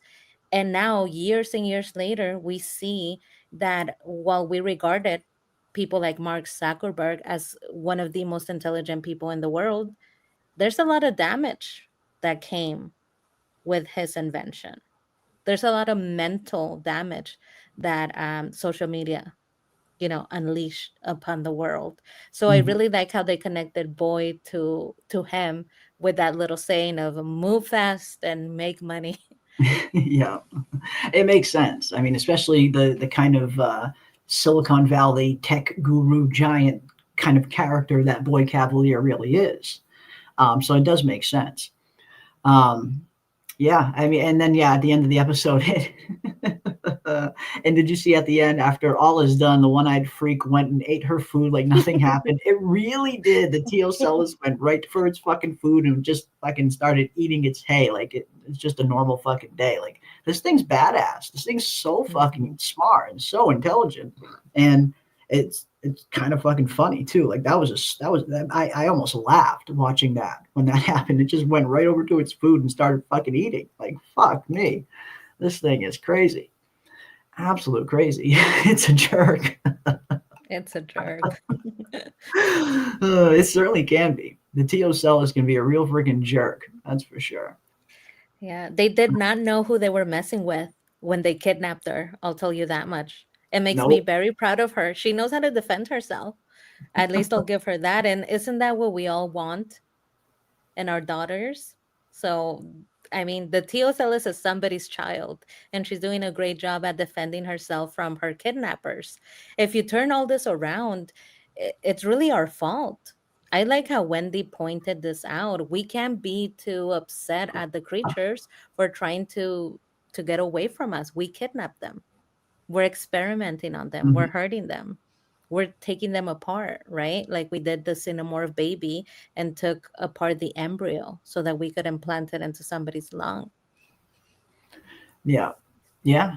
Very true. Very true. Yeah, what if it was trying to warn Toodles of the xenomorph in there? Not that I like the one-eyed freak. I mean, I suppose anything's possible. I think it was raising a little bit of hell, though. I think it wanted to get Toodles locked in that room. I don't know if it was trying to warn him because the xenomorph seemed to be pretty well locked up, at least for now. But I mean, speaking of the xenomorph, look how quick the thing is growing. I mean, these things do grow incredibly fast. That was one thing we learned right from the very first film in '79. This thing is bursting out of John Hurt's chest in one scene and is the size of a baby. And then, a few more minutes into the film, the thing's already practically full grown and is a full on monster. So we know these things do grow super fast. And yeah, it looks like this xenomorph that they have in captivity is almost grown to pretty much full size. It looks massive in this episode. It does. And they continue this connection between Wendy and the xenomorph and the language, which I love. I love the language that they have decoded for both of them. She's still super attached, but we don't know. We did not gather any more information as to this theory that Wendy has been chosen as Yeah. their queen, as their xenomorph queen. Mhm. We just see that that connection seems to carry on. She's still very much connected to them. Yeah. Yeah, I really hope they don't go the whole queen route where she is she's the stand-in for the xenomorph queen. I really hope they don't go that route. But I don't know. Who knows? They're definitely, we're seeing some kind of weird connection that these two are having. At least these two. Who knows if Wendy will have the same connection with other xenomorphs or not, or if it's just this one. But yeah, I mean, she's trying to learn their language. She's trying to communicate with it. And we know that Wendy very much sympathizes with it as well. Let's see what else we got here. PM, you want to take this one for me? We wanted to get solamente el depredador puede ayudar a la solucionar este desastre con los aliens y los sintéticos. So once again, we have seen a lot of people asking for the predator, right? Yes. For them to come in and fix or get involved, get some of the action here, right? Alessandra thinks only the predator can be the solution between the synthetics and the aliens. And potentially, right? I would like to see that maybe in season 2, they could start to include more of that franchise in there, more of those aliens, those specific ones. We're still waiting. Alessandra, they said that we were going to see something very interesting, a new creature. We're still waiting. They say the fly. I really hope that that was not the new creature, the fly. I really hope not. Because it's not good enough. No. The way that they have built this thing up, it has to be something better. There's still a giant spider in one of the cases that we did not see. We have not seen the giant spider. Yeah. Yeah, we see like that's we kind of see it's like silhouette in some of the tank shots that we saw earlier for sure. It looked like you said, some kind of giant spider type creature. And at the beginning of this episode, there almost was some weird looking thing too, if I remember correctly. Where was it? Let's see.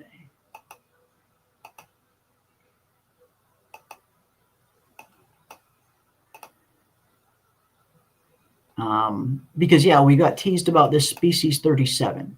Whatever this species 37 is, they teased it They've been teasing it for a long time, long before the show even started.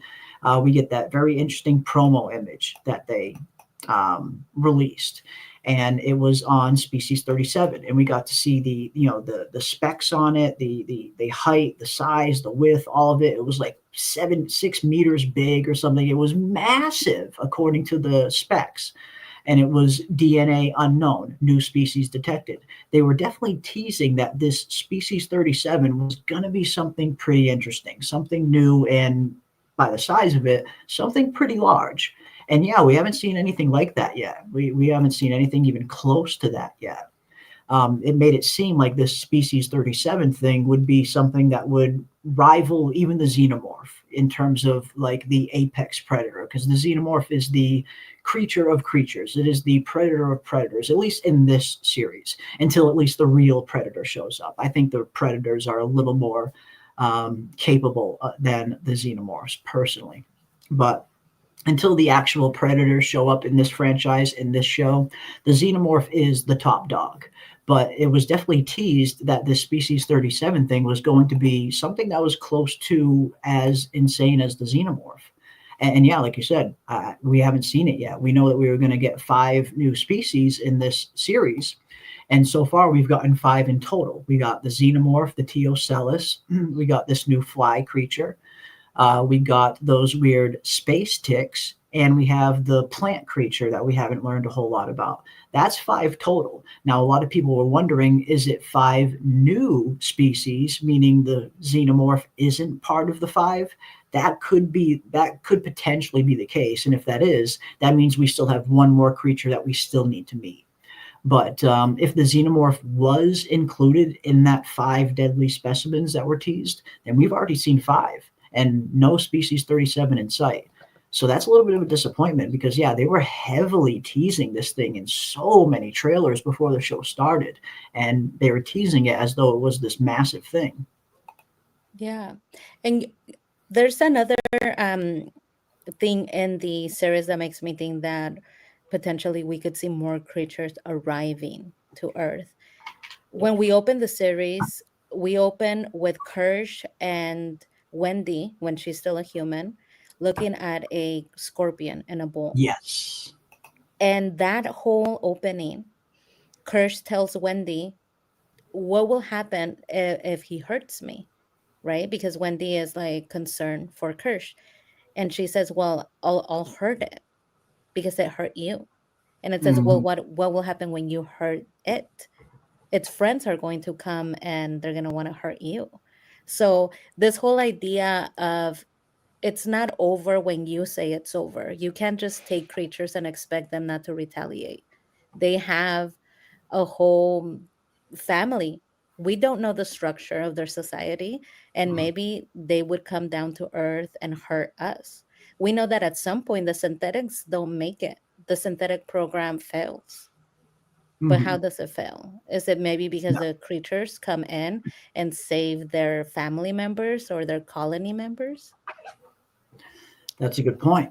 Yeah, what happens? I mean, because I tend to agree. If they're going to try and keep this show at least kind of in line with some kind of canon. I know Noah Hawley said he's not super, super concerned with where this fits in the timeline, but the hybrids haven't been in any other Alien film anywhere. So you definitely think that they might not survive past this series if they want to keep canon intact. But yeah, what's going to happen? I don't know how, if that does happen, what is going to be the ultimate end to them? What is going to cause all of them to be destroyed by the time the series is over? I guess. Not sure. But yeah, we shall find out, hopefully. Kirsch also has cyborg envy, but I forgive him. Yeah, we're definitely going to talk about that a little bit here next as well, because there's some really good, we had that really good Kirsch and Morrow scene. Greetings from Uruguay. Loved the 6th episode. Awesome. Yeah, we enjoyed it. I mean, there's some small problems here and there but for the most part, I did enjoy episode 6. But welcome. Greetings from Uruguay. Greetings indeed. That's awesome. Thank you for being here with us. Big thank you to everybody for being here with us this evening. Yeah, it sucks how seasons seem to get shorter and shorter on TV shows. It really is unfortunate. Every single year we just see these series get just chopped down more and more and more and more to the point where this is where we're at. We're at the point where we're getting 6, 8 episode seasons, and sometimes we have to wait a year and a half, 2 years in between getting them on top of it. So not only are we getting less TV, but we're having to wait longer in between seasons too.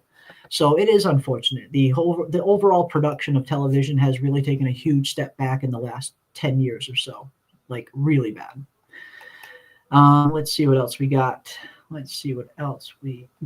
But yeah, in terms of the Predator though, like what I think Alessandro was saying in the chat about the Predator, I wouldn't mind seeing a Predator at some point on the series. Now I wouldn't expect it in season 1. I know a lot of people were thinking that Species 37 was going to be a Predator. A lot of people thought that, at least in our comment sections for our videos leading up to the show.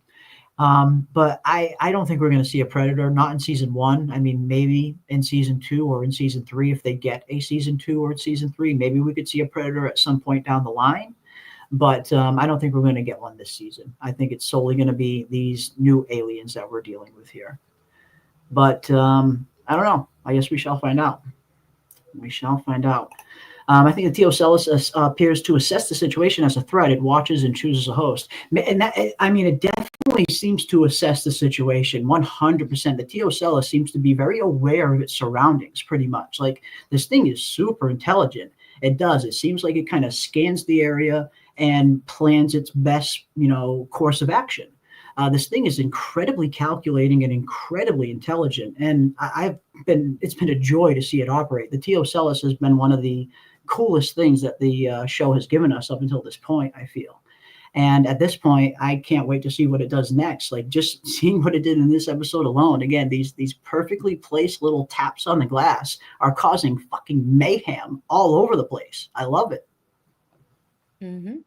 And you know what? This is why I love the chat. This is the best chat. You guys are so intelligent.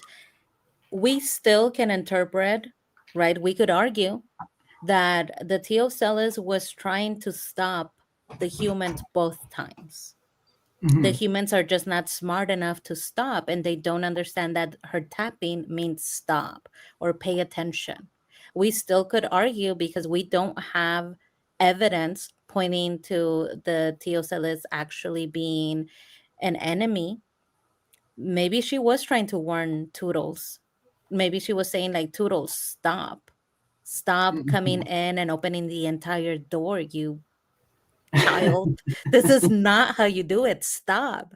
Right? So it could have been a warning. Both times it could have been a warning. The first time I definitely read it as a warning, because it knew I that did one too, the tentacle first. wasn't enough. Yeah. Yeah. It was like, one tentacle's not enough. I need to wrap 2 little tentacles and really tap on this glass. Like, hey, what is going on? Like, you are making mistakes here. So we could still argue in favor of the Teocellus. We don't have evidence saying that her taps don't mean stop. So if they're saying this is a Baby Yoda character, and if the tops mean, like, hey, you need to stop, you need to pay attention, Toodles, get out, Toodles, maybe there's still hope that she is a Baby Yoda-like figure. It may be. Who knows? I mean, in terms of the first one in last week's episode, it definitely, I read it very similar to the Teocellus trying to warn the scientist, not trying to distract her. Because when you go back and look at that scene, the scientist was already completely distracted. It had no idea that the tick thing even escaped its confines. It had no idea that it was right on its freaking water bottle. The scientist wasn't even paying attention to it. So it was already completely distracted. It almost looked like the Teocellus was tapping on the glass so it would see what the tick thing was doing. At least that's what the scene kind of read anyway.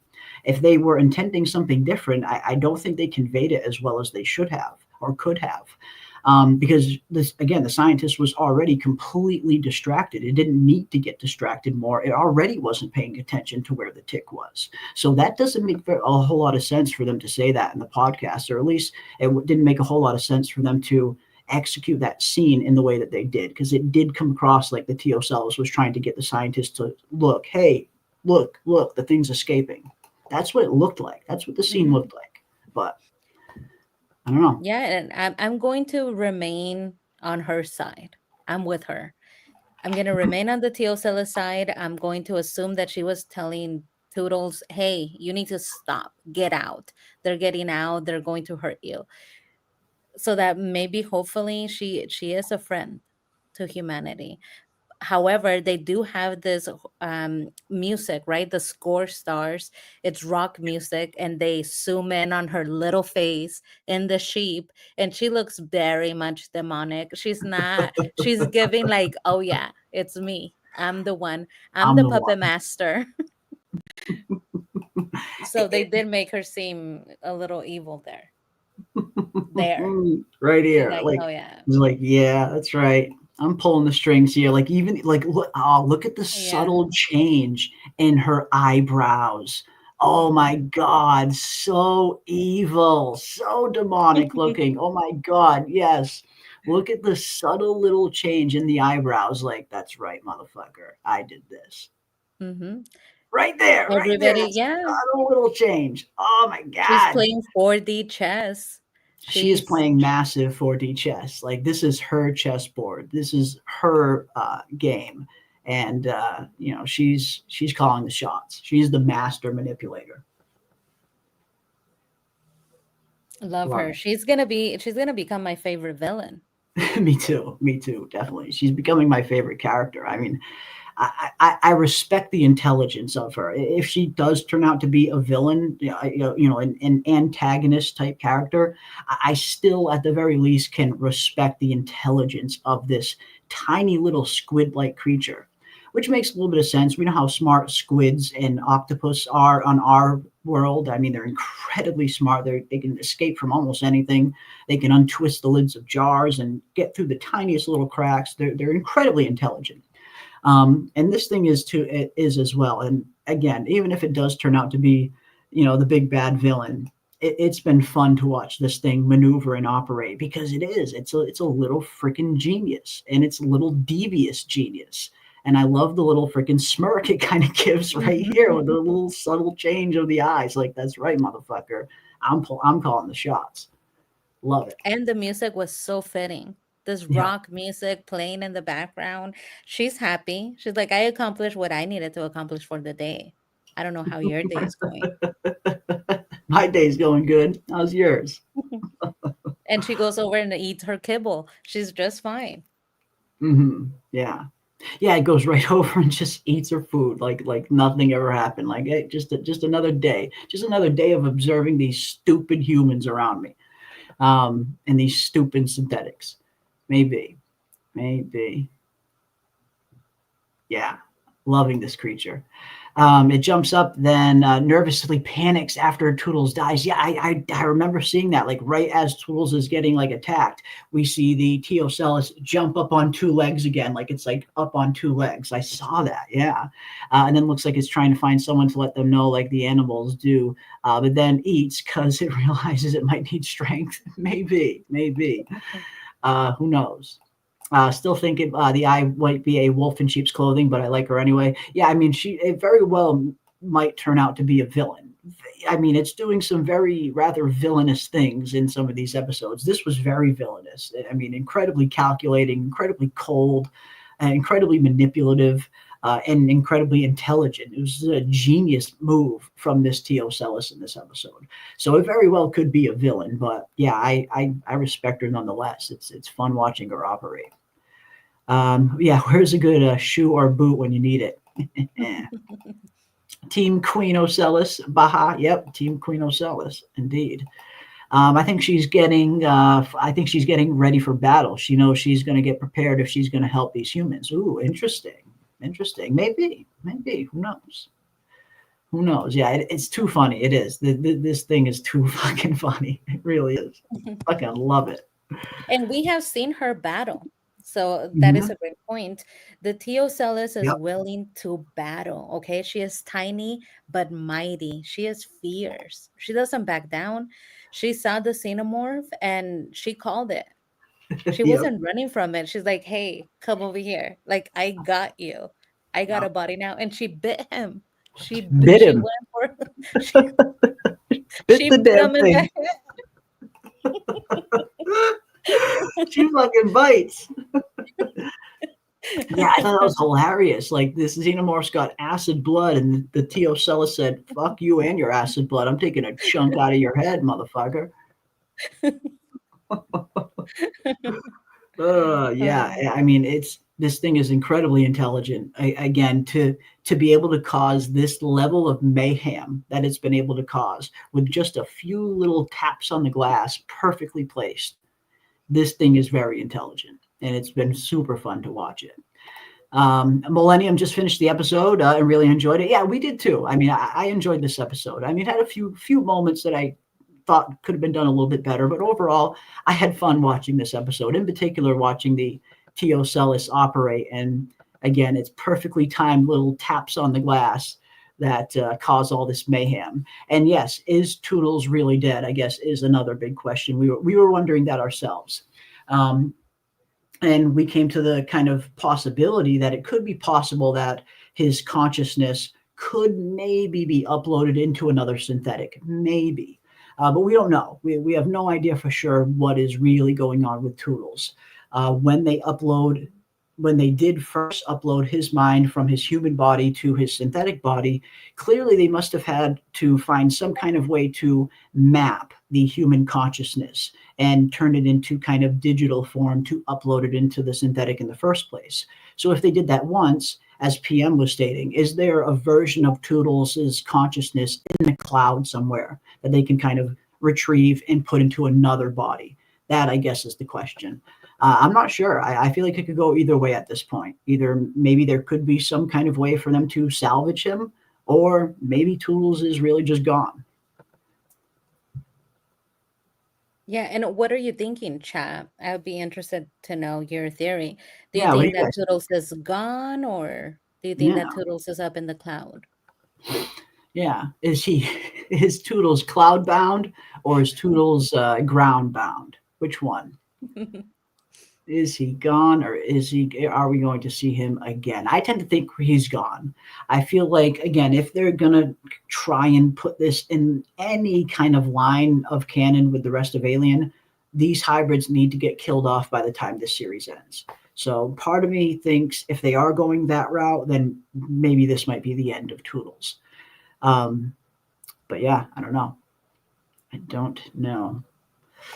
don't think Toodles is gone, but maybe he's gone for the season. And that's a possibility. I mean, maybe that's something they can explore in season 2, whether or not they can retrieve his mind and put it in a different synthetic body, maybe. Kirsch will save him, says Star. Yeah, I mean, Kirsch is, well, and that's another reason. Kirsch kept all of this secret. He didn't even tell Boy about any of this. Could that potentially be Kirsch's plan? Could Kirsch potentially be trying to revive Toodles and put him into a new body before he comes to Boy and tell him what happened? Maybe. I mean, is Kirsch really going to go that far? You would think that Boy is gonna find out about this. I mean, this is one of Boy's precious hybrids at the end of the day. Kirsch cannot keep this secret for very long. So whatever his plan is, he better get a move on, because Boy's gonna find out about this eventually. Hell, they have that big unveiling of all the hybrids just a few weeks away. So he's not going to be able to hide this for very long. No. And that brings us to one of our favorite little duos that is about to have to come to a head. Kirsch and Morrow. Yes. We saw that Kirsch was talking to Toodles. He was talking just the same way that Morrow communicates with Slightly. Just using his mind. He was talking to him in his mind. So it makes me think, when I saw that, I immediately thought maybe Kirsch could just interrupt the conversation between Morrow and Slightly's brain. Just like pop in, like, right? Because apparently he has the same ability. Yeah, I mean, the whole Kirsch thing, monitoring Slightly. I mean, he clearly knows what's going on between Slightly and Morrow. He's monitoring all of it almost 24/7. It seems like, even when he's not in the lab, he's got his trusty little iPad and he's watching them. He's watching the surveillance feed. So he's watching everything Slightly's doing, yet he's letting him do it. He's not intervening. He's not stopping Slightly. He's not telling Boy, he's not telling anybody what's going on. He's simply just letting these events play out as they will. And we saw in this episode, it ended in disastrous results with one of the only characters on the show that actually cares about the hybrid's well being ended up being the victim of a facehugger because of it, because Kirsch is playing this too close to the vest. So yeah, I guess what is his plan? Why is he not informing Boy? What is his ultimate agenda? Why is Kirsch doing all of this on his own? And why is he allowing this thing between Slightly and Morrow to continue? Yeah, and like Moelium is mentioning in the chat, this little back and forth was very interesting because we do get an insight into Kirsch Definitely. and how he feels about humans. And He synthetics. knows, and synthetics, he knows that Morrow, the thing about Morrow is that you know his disdain. You could see his self-hatred. He has the self-hatred for humans, for his humanity side, but it's almost like at the same time he's envious of full-on synthetics for having what he doesn't. Exactly. And you could see that, right? That's not a secret to anyone, including Kirsch. In He fact, he goes, goes around yeah. and he volunteers this information.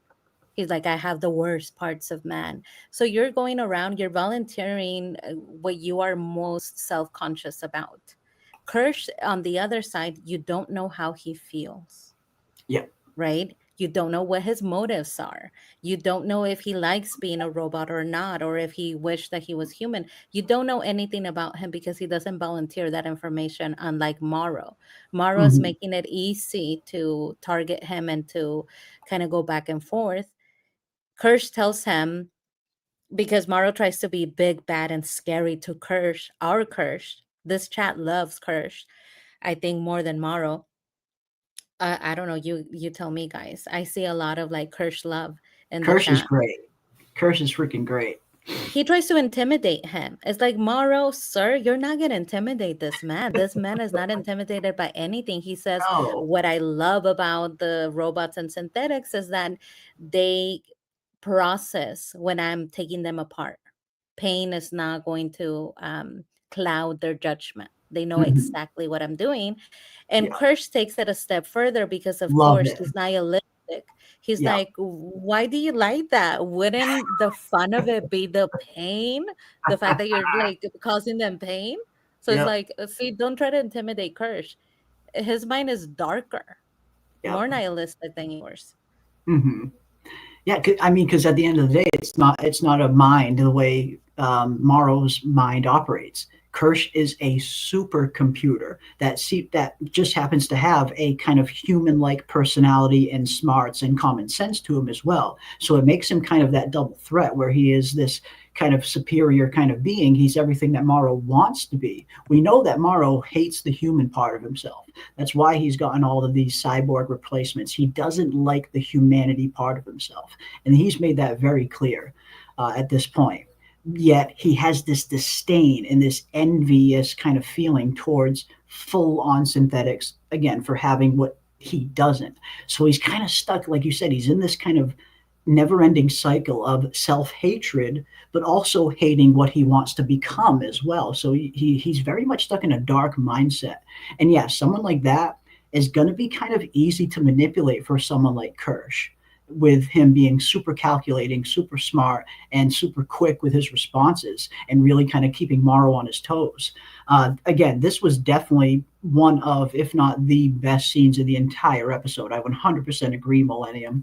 And not only was it good just as a scene in and of itself in isolation, but it also very much foreshadows some kind of showdown between Morrow and Kirsch, probably in the season finale, I would imagine. These two are gonna come to a head. They're gonna come to blows. I feel like this scene very much foreshadowed that. Yeah, and I mean, from the beginning of the interaction between these two, you see that Morrow is not as intelligent as he wants us to believe that he is. If you have worked for companies like this, right? You work with specimens, you have worked with companies, you know that Boy Cavalier was the one that orchestrated all of this, and you know how he can be. Why would you think that you can talk to one of the synthetics without them recording everything that you're saying to them? I mean, he has knowledge of the Hmm. inner workings of companies. So that in itself did not ever make sense to me. That he Hmm. would attempt to talk to slightly, even though knowing like they monitor everything, just like Yeah. we did on board the ship. We monitor everything. So of course they're gonna be monitoring what he is listening to or what he's doing. Hmm. Why would he even attempt that? To make an attempt and to think that you True. can outsmart Kirsch or that you Mm. can outsmart their technology, that in itself is it's not the greatest idea. There's some hubris there. There's definitely Yes. some hubris there on Morrow's part to, like you said, that's a very good point.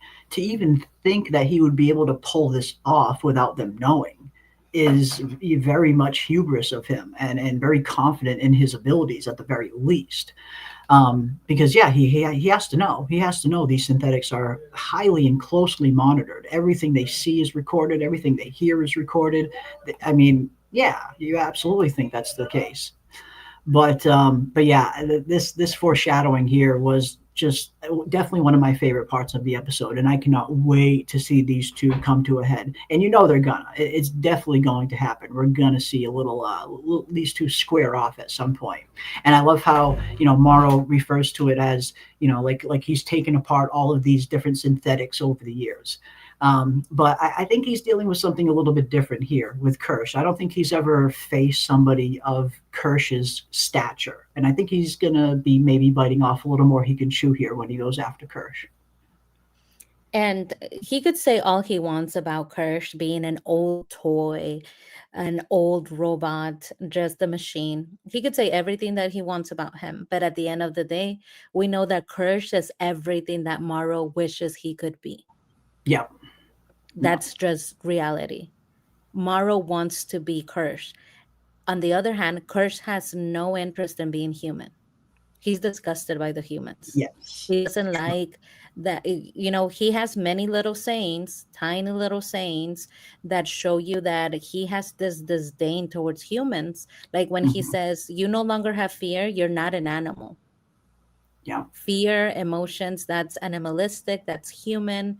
Humans romanticize everything. They like to romanticize things and they like to view the world based on emotion and not how it actually is. Mhm. So Morrow is the loser here because Yeah. Kirsch is everything that he wants to be, and Kirsch doesn't want to be human. He has nothing to lose, really. Mm. Yeah. Yeah, pretty much. Like, yeah, I definitely think Kirsch, Kirsch has Morrow at a disadvantage here. I think Morrow is, I think Morrow is the type of character where he's so used to being like, in that position in every conversation he goes into. Like Morrow's always used to being the one that's a step ahead of people. And here, for the first time, he's not. He's not a step ahead. Kirsch is very much 10 steps ahead of Morrow, if anything. So yeah, I feel like this is a dynamic that Morrow isn't really quite used to, and when he feels that, it's almost like he kind of resorts back to this kind of tough guy routine, like, oh, I'm so tough, I've taken out all these synthetics. You're just a outdated toy. And you can see, when people go to the ad hominem kind of response in an argument, it's because they don't have a good argument to stand on, or at least they know they're at a disadvantage. They know they're on the losing side of it. And I think Morrow was feeling that here in this scene, where for the first time, he's going into a situation where he doesn't have the upper hand on someone else. Someone else has the upper hand on him, and he doesn't really know how to react to that. He's not been in that situation before. And I think that throws him off a little. Yeah, that's an excellent observation. Excellent observation. Morrow is used to being in a position of power Yeah, because he's used to dealing with humans, humans that are not as bright as he is, right? Humans that exactly. process things the way that he does. I mean, we saw a perfect example of that in the ship. When everything was going down, Morrow was still able to process what needed to be done without putting his emotions into the situation. Well, we saw that the assistant, the one that was supposed to become the next in charge, Soya, Soya Saveri, she couldn't process anything. She was scattering dirt from Utah all over the place, and she wasn't thinking about what needs to get done. I need to stop scattering dirt and thinking about my lover and being physically with my lover when I should be doing my job. But Morrow was able to process things without having emotion attached to it. So I think that in every situation, you're right. He is used to being the smartest one, the one that can handle difficult situations without feeling, except for this one. And this one, Kirsch is the one that's going to be able to handle any sort of situation, even if it Hmm. includes the children being Yeah. hurt. Yeah. He'll allow it. Like we saw, he will allow it to happen. Hmm. Yeah. Yeah. This is definitely. I feel like this is some uncharted territory for someone like Morrow. I don't think he's very used to being in situations like this, and we see him not at his best because of it. Whereas Kirsch is still the same old cool, calm, and collected self that he always is in any situation he goes in, because he never gets nervous. He never feels fear like Morrow does. Yeah, again, if these two go at it, which it very much seems like they're foreshadowing them going at it, my money is on Kirsch. And let me know what you guys think in the chat, and you as well, PM. If these two characters do come to blows, which it does kind of look like they're kind of foreshadowing some kind of fight between these two characters, who is your money on, chat? Who do you have? Team Morrow, is Morrow going to win? Or is Kirsch going to be too much for Morrow to handle? Again, I think Morrow would put up a good fight, but I think Kirsch would win in the end. Yeah, and It's a human versus synthetic at the end of the day. No matter how many mm, cybernetic upgrades you have, this is still a synthetic against a human. exactly. It's not going to be a fair fight. At the end of the day, I think that anyone, right, that is basing this on the tools at their disposal would probably root for Kirsch, because he is a robot. He's going to be smarter. He's going to be able to strategize. He's going to be stronger. I'm assuming that he's a synthetic and therefore he's stronger than Morrow. Definitely. Yep. But you always want to root for the underdog.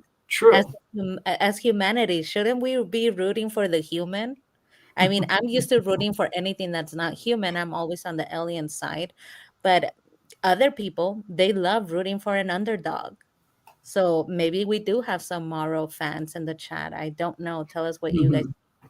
Yeah, maybe. I mean, I like Morrow as a character. I do. Like Morrow and Kirsch are the two most intriguing characters on the show for me. And the T.O. Celis is incredibly interesting. It's a character in and of itself now. It's not even a creature. It's a character at this point. But yeah, no, these are my two favorite characters. I feel like they're the most intriguing. I feel like they have the best character development. I feel like they have the best backstories, and seeing them operate is incredibly interesting. They play very similar positions for their respective companies that they're at, and we saw that very much reflected in the meeting at the beginning of the episode when Wayland Yutani and Prodigy finally sat down to hammer things out and come to terms. We see Kirsch is there for Prodigy, and Morrow is there for Wayland Yutani. And we see them finally come to some kind of understanding, which was very interesting. And you see how Boy very much kind of got the better of this exchange between he and Wayland Yutani, where, yes, he did eventually agree to give the specimens back, but not until the 6-week quarantine process is done, which of course gives Boy 6 freaking weeks to do all the experimentation he wants to on these things before he hands them over to Wayland Yutani, which they certainly are not in favor of. I mean, they quickly bumped up their offer from 20 million to 50 billion to get them right now. So this is something Wayland Yutani clearly does not want to happen, for Boy and Prodigy to have all of these specimens for that long and to be able to develop who knows what in that amount of time. Unfortunately, we know that money does not move Boy Cavalier. Even though Nope. he agrees, he only agrees of the time constraint, I believe. I believe Mhm. that he's hiding through motive here. So he is making it seem like the money is a motivator. But he told us at the beginning of the series is that money that he would know with. Money is Mhm. not something that moves him. He's interested in being king. while he said yes to the money, I think it was because he knew that that would allow him to have more time with these specimens. And at the end of the day, not get anything back. A lot of these specimens are running around rampant. They might be loose now. They're getting destroyed. They're getting dissected. They're not getting back what he originally had in the ship. So he's not going to be able to deliver on that at all. Yeah, I mean, I think for Boy, this is all just one giant game. I think he loves playing the game. I think he loves, I mean, showing up to this kind of meeting still in all of his pajamas, dirty, bare feet on the table. This is all just a game to Boy. Like you said, money does not move him. Money does not motivate him. She could offer him 50 billion, 50 trillion. He doesn't care. Like you said, he's got all the money he needs. What he wants is knowledge. What he wants is information. What he wants is to study these things and to be able to develop things that will make Prodigy more powerful as a company. He doesn't care about the money.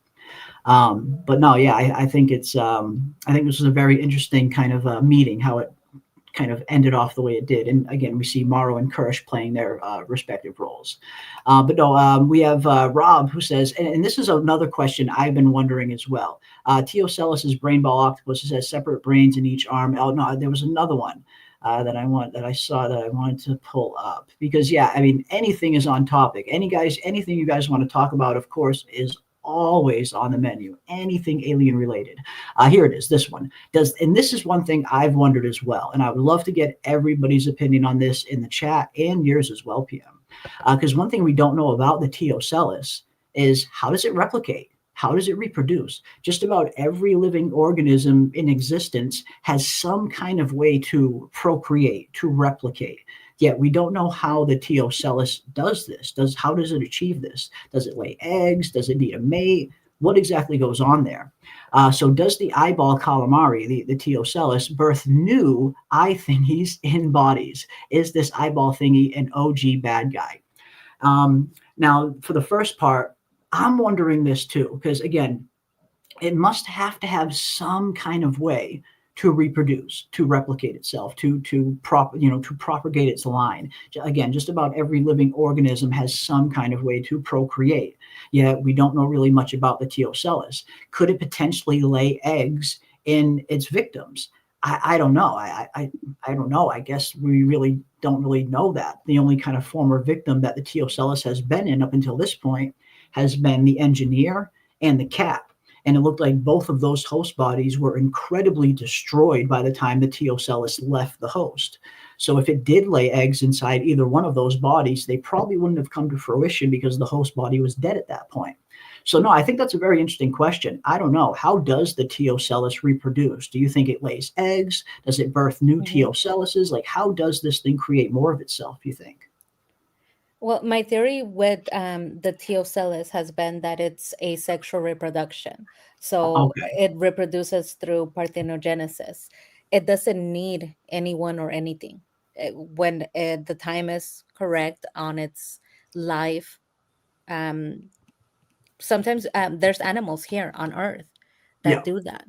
And when they reach a certain point in their life cycle, they reproduce by themselves. So I'm thinking that maybe, hopefully, right, because I really love the Teocellus, hopefully the Teocellus is also an asexual reproductive being, species, and it can reproduce by itself. And it just has not reached that time in its life cycle, because I think it would be really interesting to see all of a sudden we go from one Teocellus to a ton of tiny little Teocellus roaming around Earth. Yeah, that would be, again, that would be very, very interesting to say the least. Because yeah, I mean, like you said, that's one question we still have no answer to, and I could totally see that being the case, where maybe it is just capable of reproducing on its own. Maybe it doesn't need to lay eggs. Maybe it doesn't need a mate or anything. Maybe it can just simply create more of itself inside its host bodies. Who knows? Hopefully we'll find out. I do hope we find out at some point. I have to imagine they have some kind of way to reproduce. I mean, this is a living organism. Most living organisms usually have some kind of way of reproducing, whether that's by having a mate, laying eggs, being, doing it on its own. Don't know, but hopefully we'll find out. Hopefully we will find out. And is the eyeball thingy the OG bad guy? I'm starting to think it is. I'm starting to think that the Teocellus is the main puppet master. I mean, this episode was very indicative of just how clever the Teocellus really is. I mean, we see, again, just a few very well-placed taps on glass, and this thing has caused utter mayhem, not once, but twice now, just by tapping on glass. It is incredibly intelligent, and it seems to very much have an agenda. What that agenda is, we still don't know. Some people think the Teocellus is on the human side. Some people think it's on the creature side. Some people think it's just has its own agenda and it's on its own side. But one thing's for sure is it is definitely incredibly clever. And yeah, I wouldn't be too surprised if the show does start to take the route where this thing might be the biggest threat that they have to deal with. I think it's the biggest threat they have to deal with. Again, we got xenomorphs and all these other crazy stuff all over the place, but this episode really showed us just how capable and intelligent the Teocellus really is. And again, that last shot, the very last shot of this episode, was super telling when we see the Teocellus kind of just look right at the camera, and we see that subtle change on its eyebrows where it's giving you that face like, that's right, motherfucker. I'm the one playing 3D chess. I'm the real puppet master here.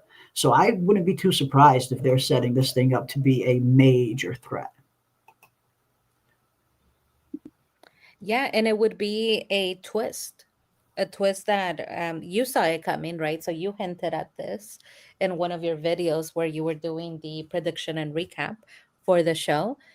But a lot of us, until this point, until you pointed out that it's actually not trying to help, it's trying to bring Yeah, us down, we thought that it was a friend. All indication was that the yeah, Teocellus was trying to assist the humans and it was helping us. I mean, it took on the xenomorph. If that's not trying to help us, then I don't know what is, right? true. Very true. So I think for most people who are not paying attention to detail, I missed it until you pointed that out to me that it's the reason why everything happened.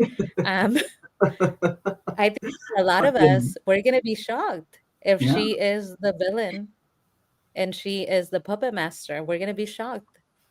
Yeah, it's gonna be interesting to see what like kind of overall real part it's gonna play over these final two episodes. Again, and it sucks that we're getting to the last two episodes. These 8 episode seasons they're just not doing it. We really need better, longer, not better, but longer episode seasons.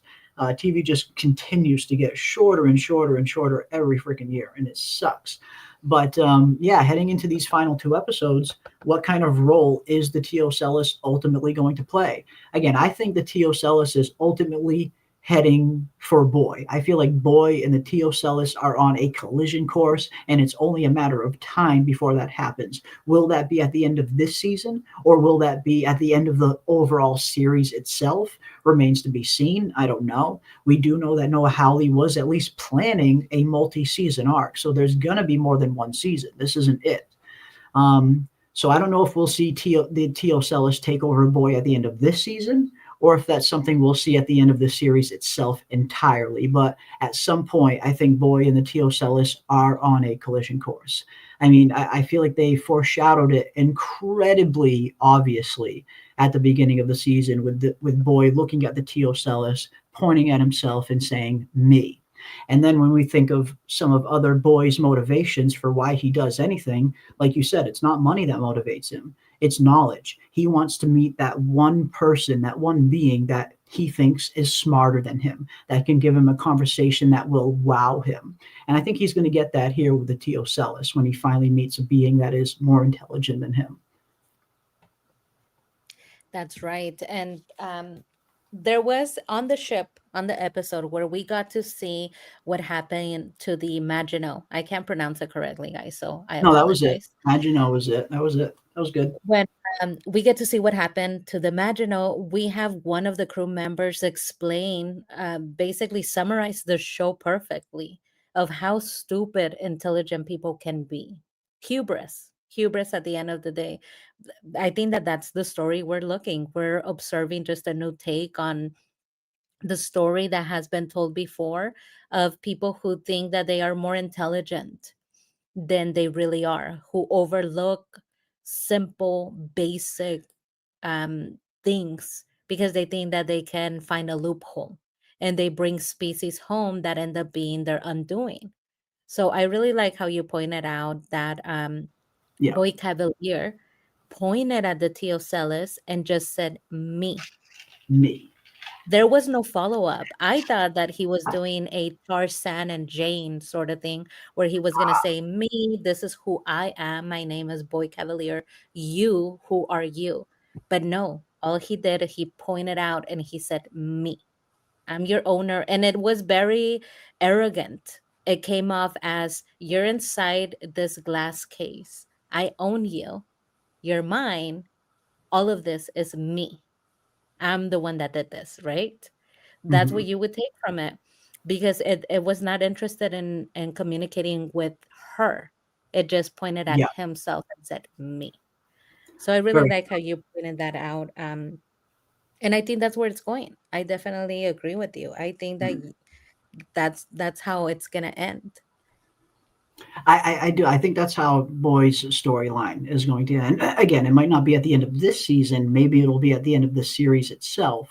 But I feel like they very are heavily foreshadowing a meeting between Tio Celis and Boy in that scene at the beginning of the season. I feel like that was a very clear foreshadowing for that to happen at some point. And as Samuel brings up, octopuses sacrifice themselves and lay hundreds or thousands of eggs in real life, like real life octopus. They'll sacrifice themselves to lay all those eggs. And yeah, maybe something is similar with the Teocellus, where it has a similar means of reproduction. Maybe, who knows? Who knows? Morrow has one directive, same as everyone else on the ship, and that was to preserve the cargo. Yeah, I mean, and Morrow's definitely very dedicated to his mission, and we saw him talk to Yutani in this episode, stating that he thinks he can get one of the xenomorphs, which she seemed to be pretty excited about.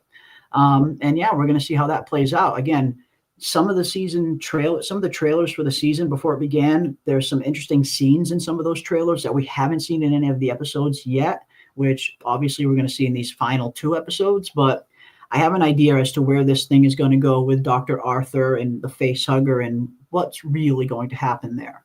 And that will be in my episode 7 predictions video.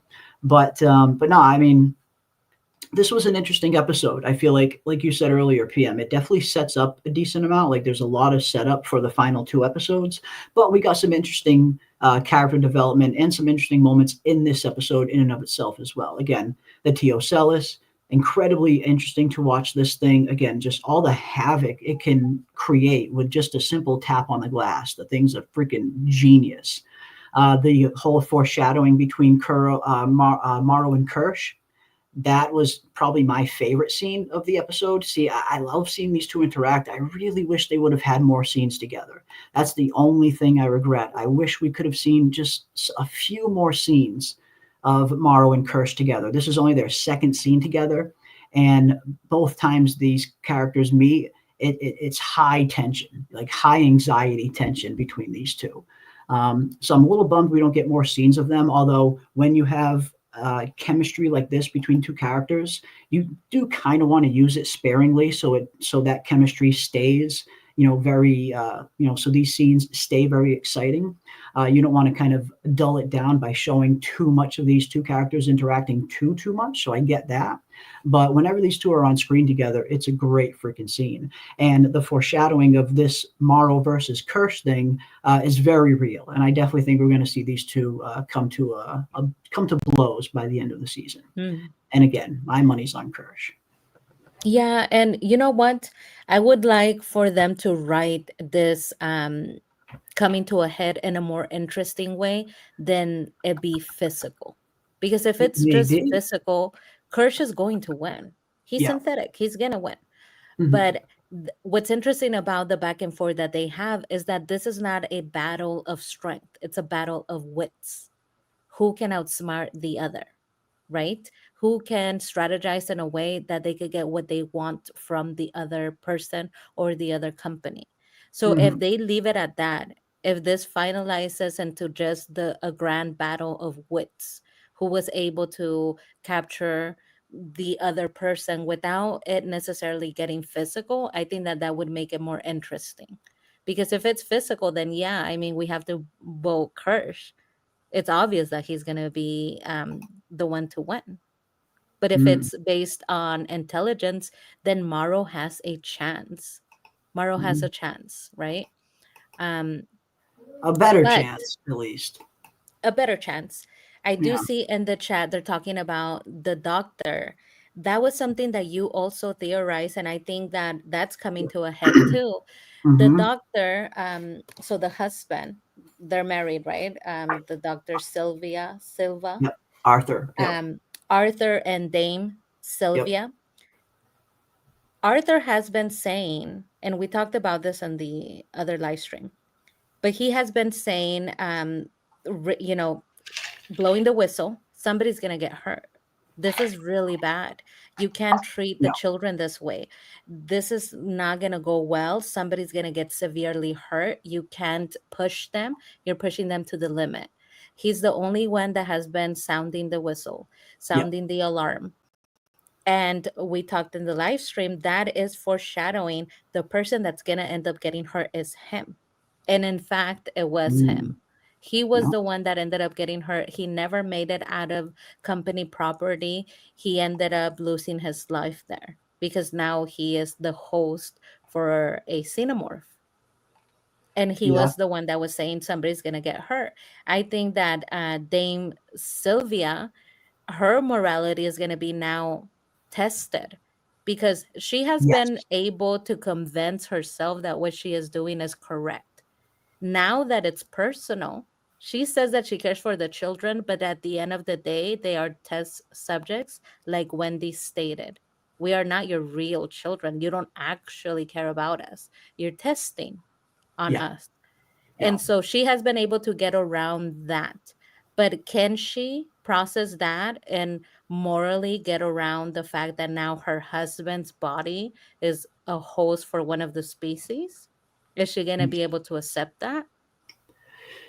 Yeah, I mean, how much is it going to take for Dame to kind of reach her wit's end? We saw Arthur reached his end in this episode. He got to the point where he felt he couldn't go beyond. He felt like he couldn't do this, and that was erasing Nibs's mind. He felt like that was a step too far that he didn't want to cross morally.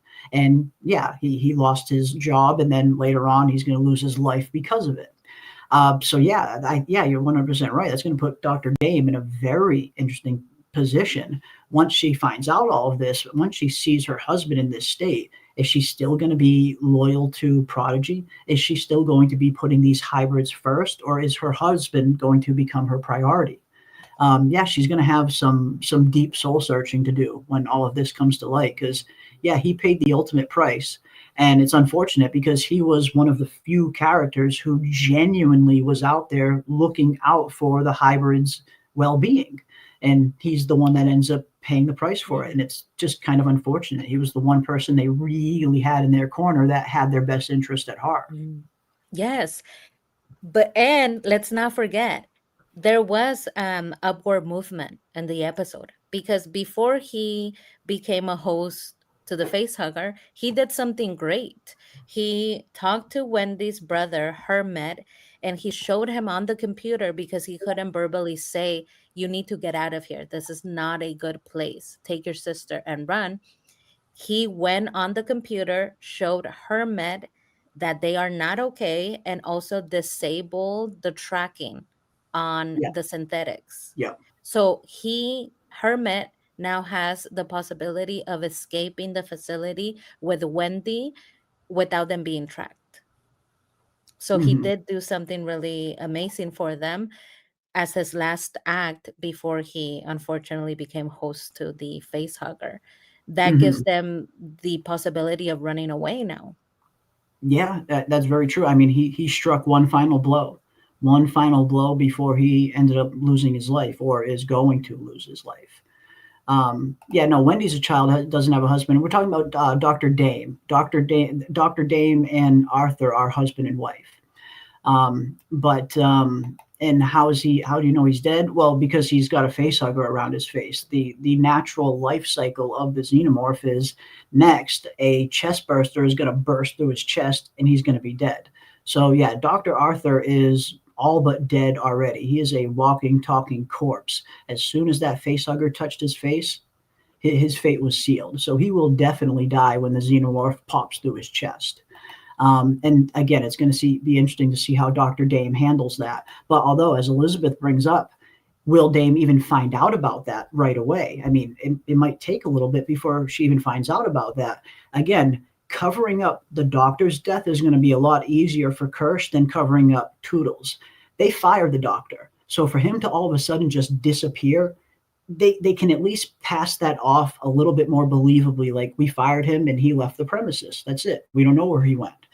But so there is a possibility that she might not even find out the real fate of him ever. Maybe as far as Dame knows, maybe she'll always just wonder what happened to him. Where'd he go? Because I have to imagine he's on a one-way trip to Weyland-Yutani now. That is, if Slightly can get his body out of Boyd's compound and to Weyland-Yutani undetected, which remains to be seen. We shall see. We shall see. But yeah, they're definitely setting up some interesting things for these final two episodes. I think this episode was good. I mean, there was a few small problems with the writings, a few small gaps in the writing here and there. Nothing like too big that took me out of the episode or anything. But I did enjoy the episode. Again, seeing the Teocellus operate is always incredibly fascinating, seeing how clever this thing really is. And then, of course, seeing the fate of Dr. Arthur here, it sucked because, again, he was one of the few characters that was genuinely trying to do the right thing for the hybrids. But as you mentioned, PM, even though he is most likely going to lose his life and is the victim of a facehugger now, he at least struck one final blow against Boy and the hybrid program when he disabled their trackers. So now Joe can get Wendy and the other hybrids out of there undetected if he can convince them to leave, I guess is the question, because that was another thing that they're foreshadowing in this episode as well. When Joe first tells Wendy that I'm working on a way to get you out of here, Wendy says, what if I don't want to go? So I think that's going to be the next hurdle that Joe is going to have to kind of jump over. How does he convince Wendy that this place is not what she thinks it is? Although she's kind of coming around to it. She's kind of coming around to the idea that the humans might be the real problem. But if that's the case, how is Joe going to convince Wendy to leave the specimens behind and just escape? Because it seems like Wendy is very attached to these specimens now, or at least to that one xenomorph she formed that connection with. Will she be able to leave it behind and just escape? I don't know if Joe will be able to convince her of that. That's a great point, Jeremy. If he convinces, I can see her wanting to run away. She had this interaction with Dame Sylvia where she realized we are nothing but subjects. We have more in common with the species of aliens that are here than we have with the humans. So they're on par with the kidnapped aliens at this point. She realizes that not only are they being used, but they are not given a choice as to what they remember and retain and what they don't. They don't have a choice. This is not a yes land, like Boy likes to make them believe that this is the land of possibility. And her brother made an excellent point by saying, no is your power. When you say no to things, that's your power over your mind and your body. There is more power in a no than there is in a yes to everything. So I think that she can be convinced because now she sees what they have done to Nibs and her memory and how Mm-hmm. they did not give her a choice. But Mm. she's going to want to take them with her. You know how Yeah. Wendy is. Wendy is Yeah. very sweet. She is a child still, so she's very sweet and I think that she's very optimistic. She's going to want to take all of the alien creatures with her. in this sort of escape plan where she's saving, quote unquote, saving them. Yeah, I definitely 100% agree. She's definitely not going to leave alone. If Joe does convince her to escape, she is not going to leave without the other hybrids, or at least not without at least attempting to try and convince them to leave too.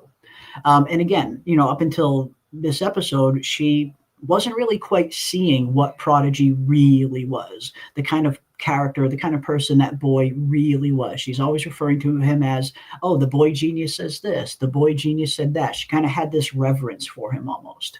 But now it seems like she's finally slowly starting to see what boy and what Prodigy is really about, and how the humans might actually be in the wrong here, and how the creatures were simply just taken against their will. She's definitely got a very strong attachment to the xenomorph and the creatures, it seems. I feel like it's going to be tough for her to just leave those behind and escape. But she's definitely not going to leave the other hybrids behind, I don't think. If she does decide to leave, she'll want to take them with her. But we'll see.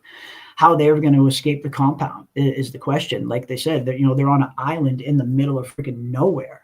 Where are they going to go? How are they going to get out? We do know that Dr. Arthur disabled the trackings, yes, but he also did one other thing. It looked like he kind of gave Joe some kind of boat code, it almost looked like. So maybe that might be their real ticket out. Maybe Arthur did more than we thought. Oh, that's right. He gave her That's that right. little He did boat a code, couple right? of things. Yeah, he And gave her that then boat code, yeah. Hermit was then inquiring about if they would be able to use the boat, which is when we get the other security people saying, you don't want to do that. This is a great place, and at least we know where the threat is. We know that the aliens are here. Yeah. But of course, he does want to do that. I thought it was really interesting how Kirsch explained to Hermit that his relationship with his sister cannot be the same. He's used to being an older brother who takes care of his little sister. That's the relationship that he's used to, and that's how he's operating.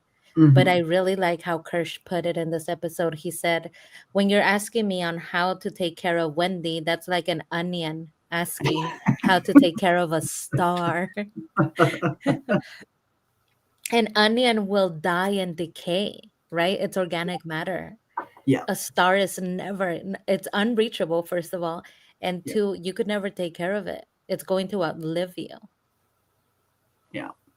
That's true. Very true. Yeah, that was a good way for Kirsch to try and impart this metaphor. It's like, yeah, you're trying to take care of her. It's like, she, like Kirsch said, she has the opportunity to live forever and explore the stars and accomplish all these wondrous things. You're going to be dead in a few years. So that's something that I think Joe's going to have to come to terms with. He's going to have to come to terms with the fact at some point that Wendy, his sister Marcy, isn't the same Marcy. She's never going to be that same Marcy ever again. She is forever changed. Yet he still looks at her and sees his little sister.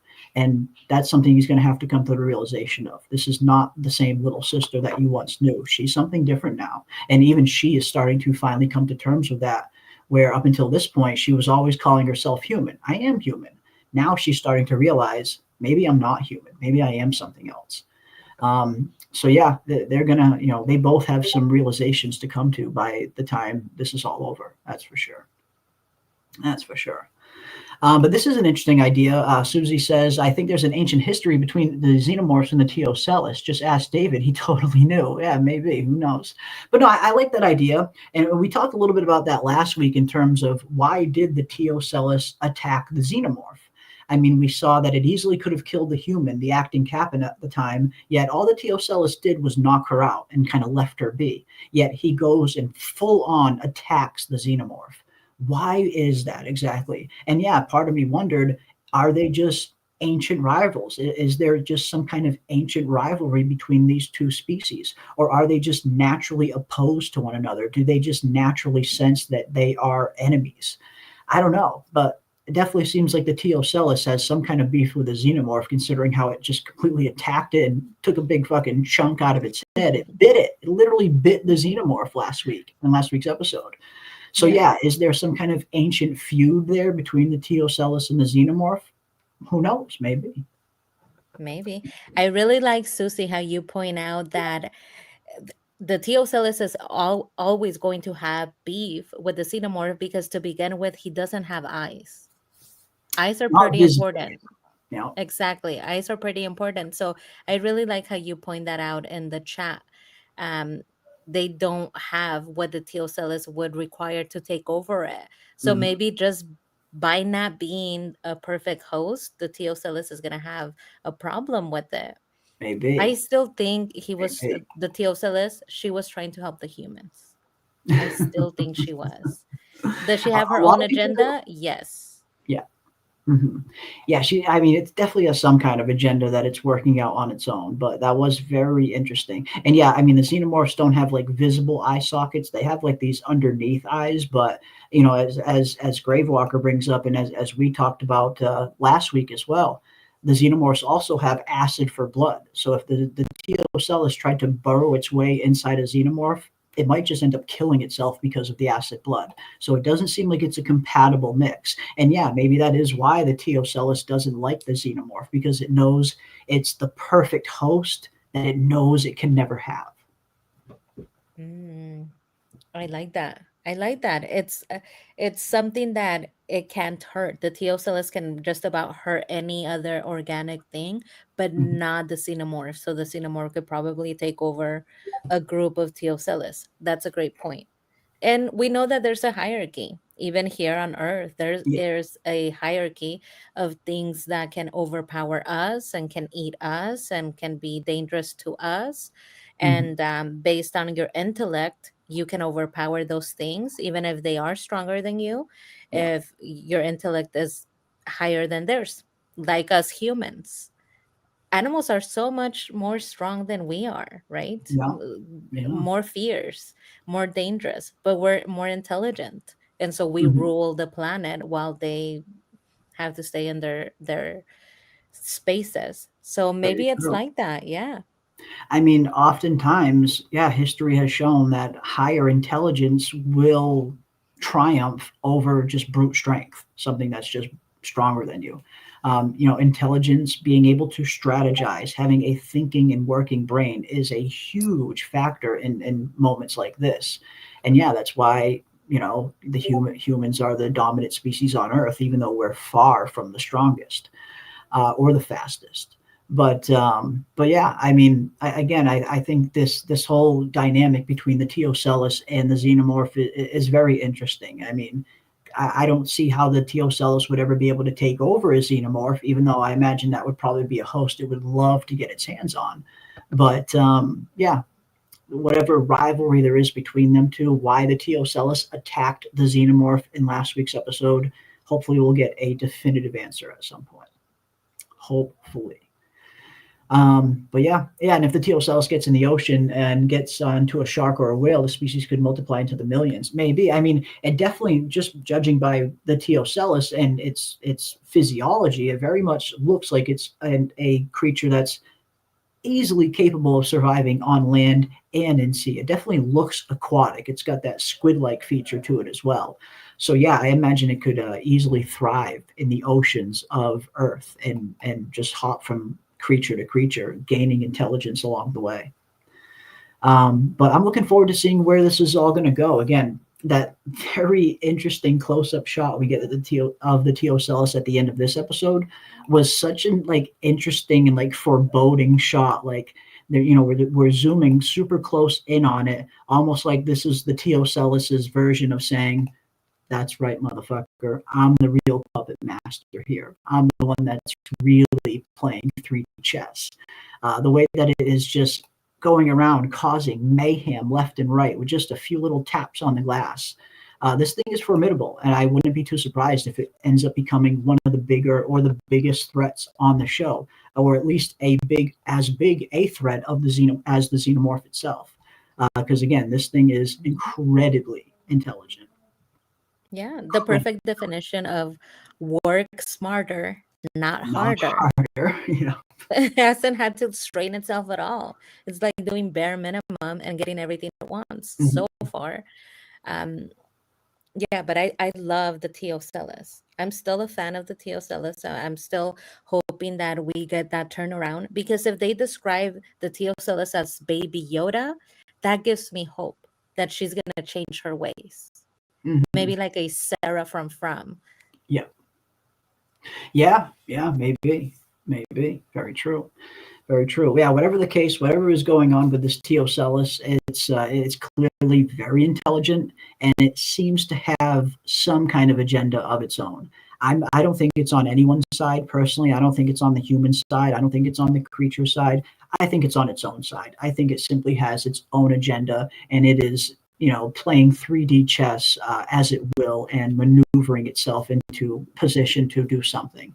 And I think that something is ultimately going to be taking over Boy Cavalier's body, taking over the smartest mind it can find, and finally merging with it. I think that's where this thing is heading eventually. But who knows? Who knows? But I'm enjoying the season so far. I feel like, yes, it's definitely not without its problems. There's been a few problems with the writing and some other leaps in logic here and there every once in a while. Some continuity issues with the rest of the Alien series here and there.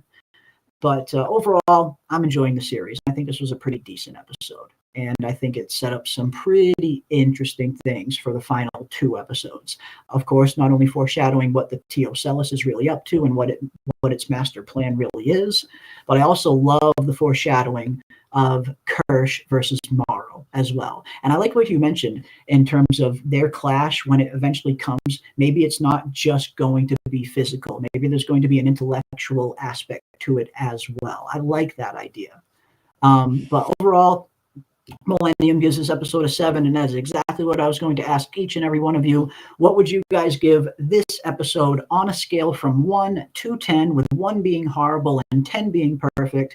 What score do you guys give episode 6? PM, what's your score?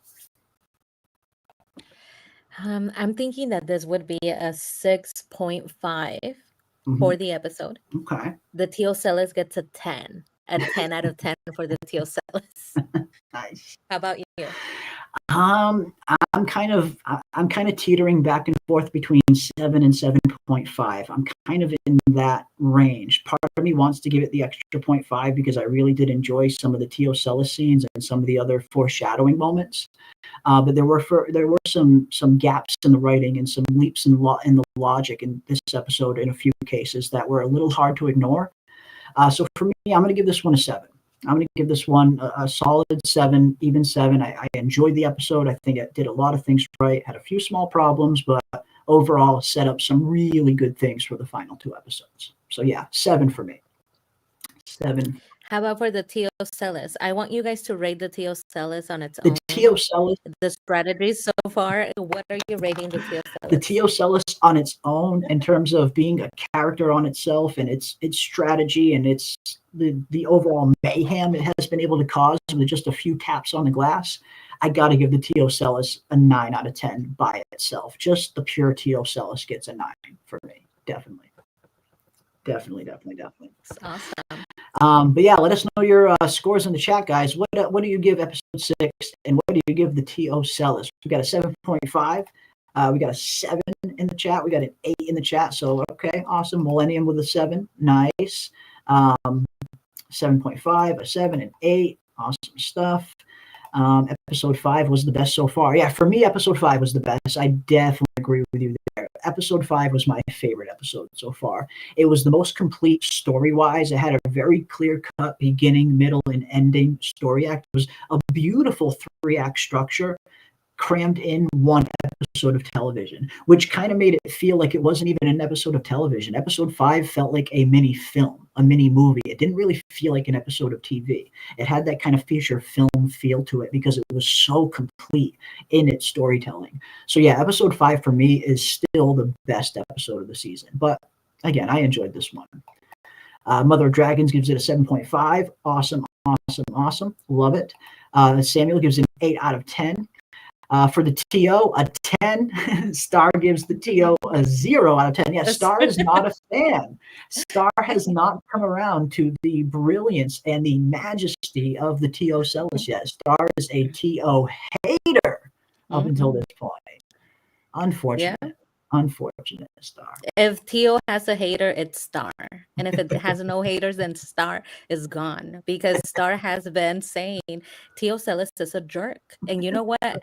I can't defend her on that. She is. She's a bit of a jerk. She is. Yeah, Tio Celis is a bit of a jerk, not Star, of course. Yeah, Tio Celis is known to be a bit jerkish. We've seen some of the mayhem that the Tio Celis has caused.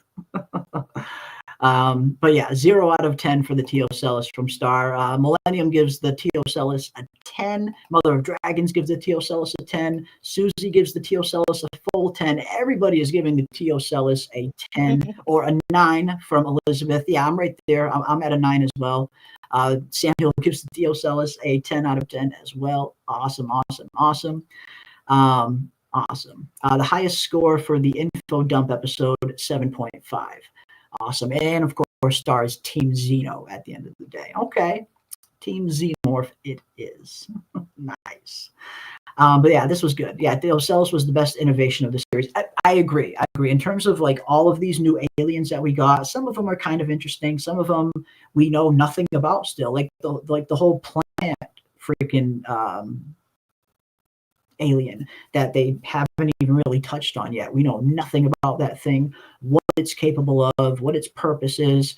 Maybe hopefully we'll learn a little bit more about it over these final 2 episodes. But for introducing all of these new species, they haven't really gone very well in depth in terms of what they are and what they're capable of. They've kind of just been dressing up until this point, except for the Tio Celis. The Tio Celis is actively kind of having a role and an impact on the plot itself, whereas the others are kind of just monsters.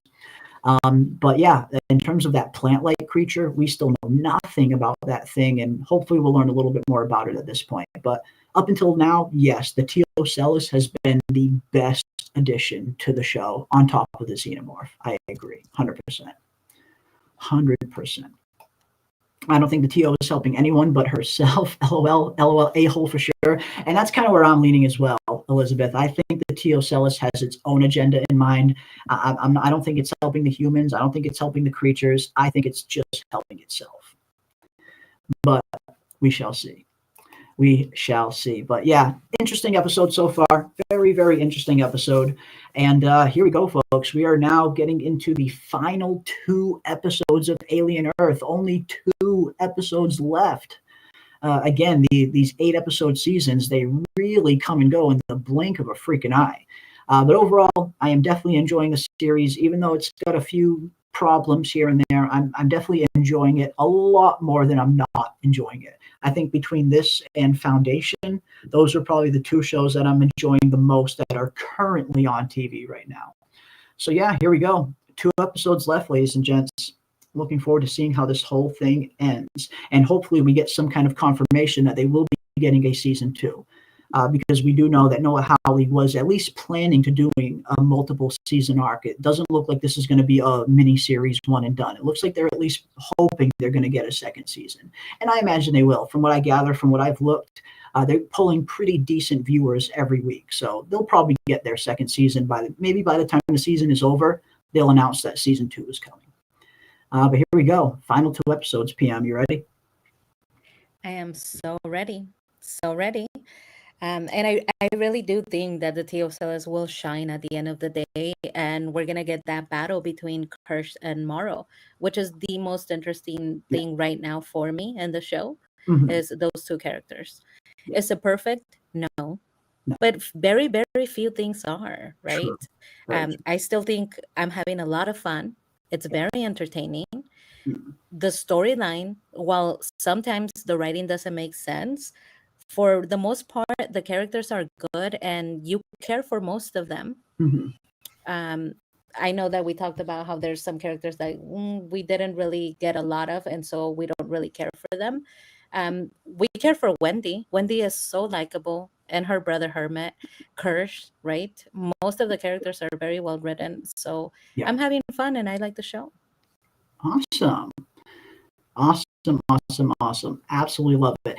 And I agree with you. I mean, even though there are some problems with the writing here and there, I can overlook some small problems in the writing if the characters are really good. And they are. The character development has been really good for the characters that I'm enjoying, like Kirsch and Morrow, and even Boy. Boy's a very intriguing and interesting character.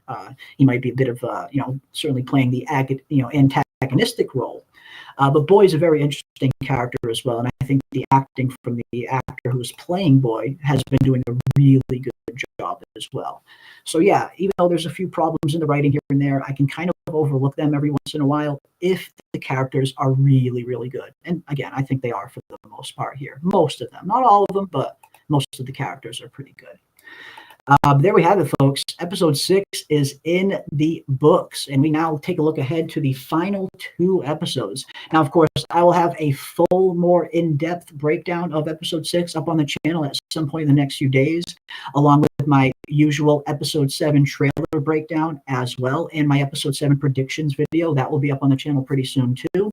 And, of course, we are also heading into the final episode of Foundation Season 3. PM, we only have 1 episode of Foundation left, and it's just a few days away. And I'm going to be really bummed when that show is over. I've really been enjoying Season 3 of Foundation. That's going to be a bum when it's over. Too bad. Foundation, you guys, if you are not watching Foundation, please watch Foundation. Do not be like us. A lot of people were recommending, that was a recommendation from the chat, and we had to catch up. We binged season 1 and 2 to get to season 3. It's amazing. If you want to see a good robot, an amazing AI, Demisel. Demisel is my favorite robot. And in my dreams, I would have a spin-off with Kirsch and Demisel, and they would be like my favorite robot couple because they would be so great together, wouldn't they? They'd be certainly very, very interesting. And they're both kind of Tinkerbell type characters in their own right, in a sense. That could be very interesting, seeing Demisel and Kirsch having some interactions there. Because Demisel is a very interesting robot as well. One of the more interesting robots that's been written in sci-fi in a while. I've been enjoying Foundation Season 3, and I'm looking forward to seeing how the season ends. We got 1 episode left. I will have my episode 10 predictions video for Foundation up on the channel at some point this week as well, before Friday, before the finale. And we will see how Season 3 ends. Should be good. Should be good. Definitely start watching Foundation if you haven't. It's a pretty good show. In terms of good sci-fi shows, it's up there with some of the better sci-fi shows that I've seen, for sure. If you like things like Expanse and stuff like that, you'll probably enjoy some Foundation. But really good stuff. Really good stuff. And definitely, Samuel, 100%, we will definitely be covering all of the Man in Yellow stuff that we missed on this latest Fromville Hour. We will definitely be getting to it on our next Fromville Hour stream this Sunday night. Every Sunday night, we're going to continue to do our Fromville Hour streams where we talk from Season 4, predictions, theories, and of course, all of the theories that you guys have been throwing in our Discord as well. We are definitely going to get to as many of them as we possibly can. So 100%, Samuel, we will definitely bring that up this Sunday and check out some of the latest Man in Yellow theories, including this Man in Yellow frostbite theory. I definitely need to learn a little bit more about. That sounds pretty interesting. So definitely this Sunday, we will definitely be live again for the Fromville Hour, where we continue to dive into all things from Season 4.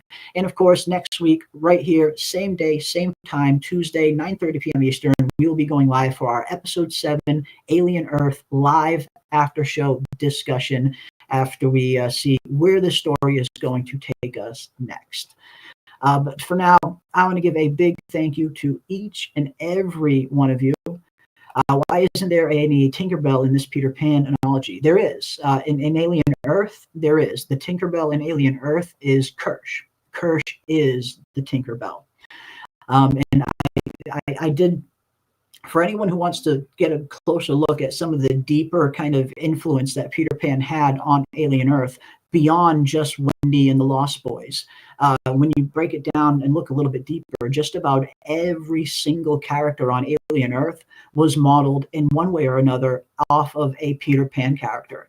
And in a lot of versions, some of the earliest versions of the Peter Pan franchise, when the story was a little bit darker. But in this case, Kirsch is the Tinkerbell stand-in. And definitely check out my video on that. I break it all down with some pretty good compelling evidence, I feel, that backs up all of the inspirations behind some of these characters. But for me, Kirsch is definitely the Tinkerbell in this series, for sure.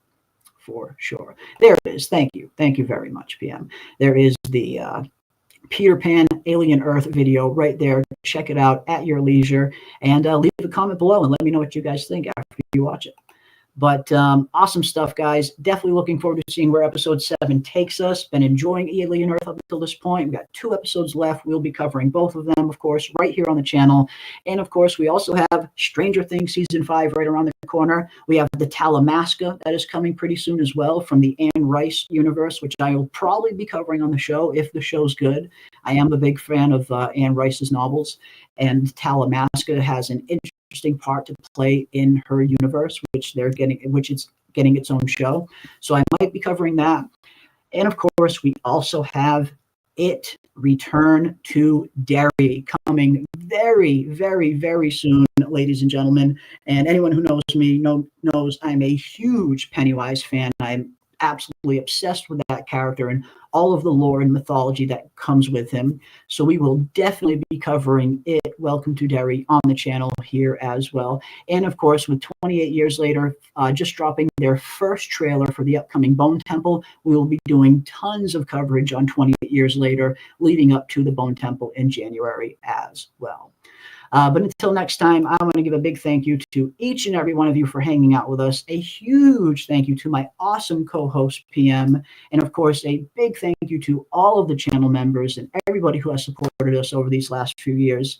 And keep those tinfoil hats on, folks. We will see you on the next one. You're on my ship. The ship belongs to me now. All this ground to break, new life forms with acid for blood. I'm gonna get them back. We're trying to contain an alien. Just out there with all these things. Joe?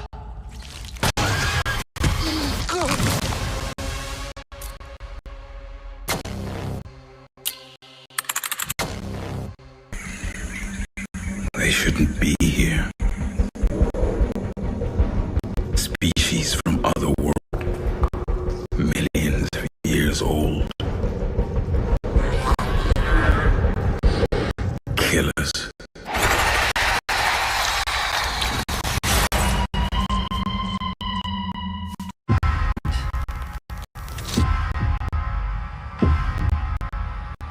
Collision imminent. Collision imminent. Imminent. Imminent. Imminent. Imminent. Imminent. Imminent.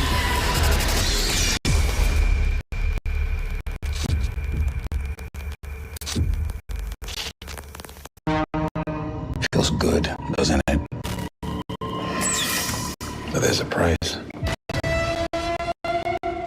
You know what it is.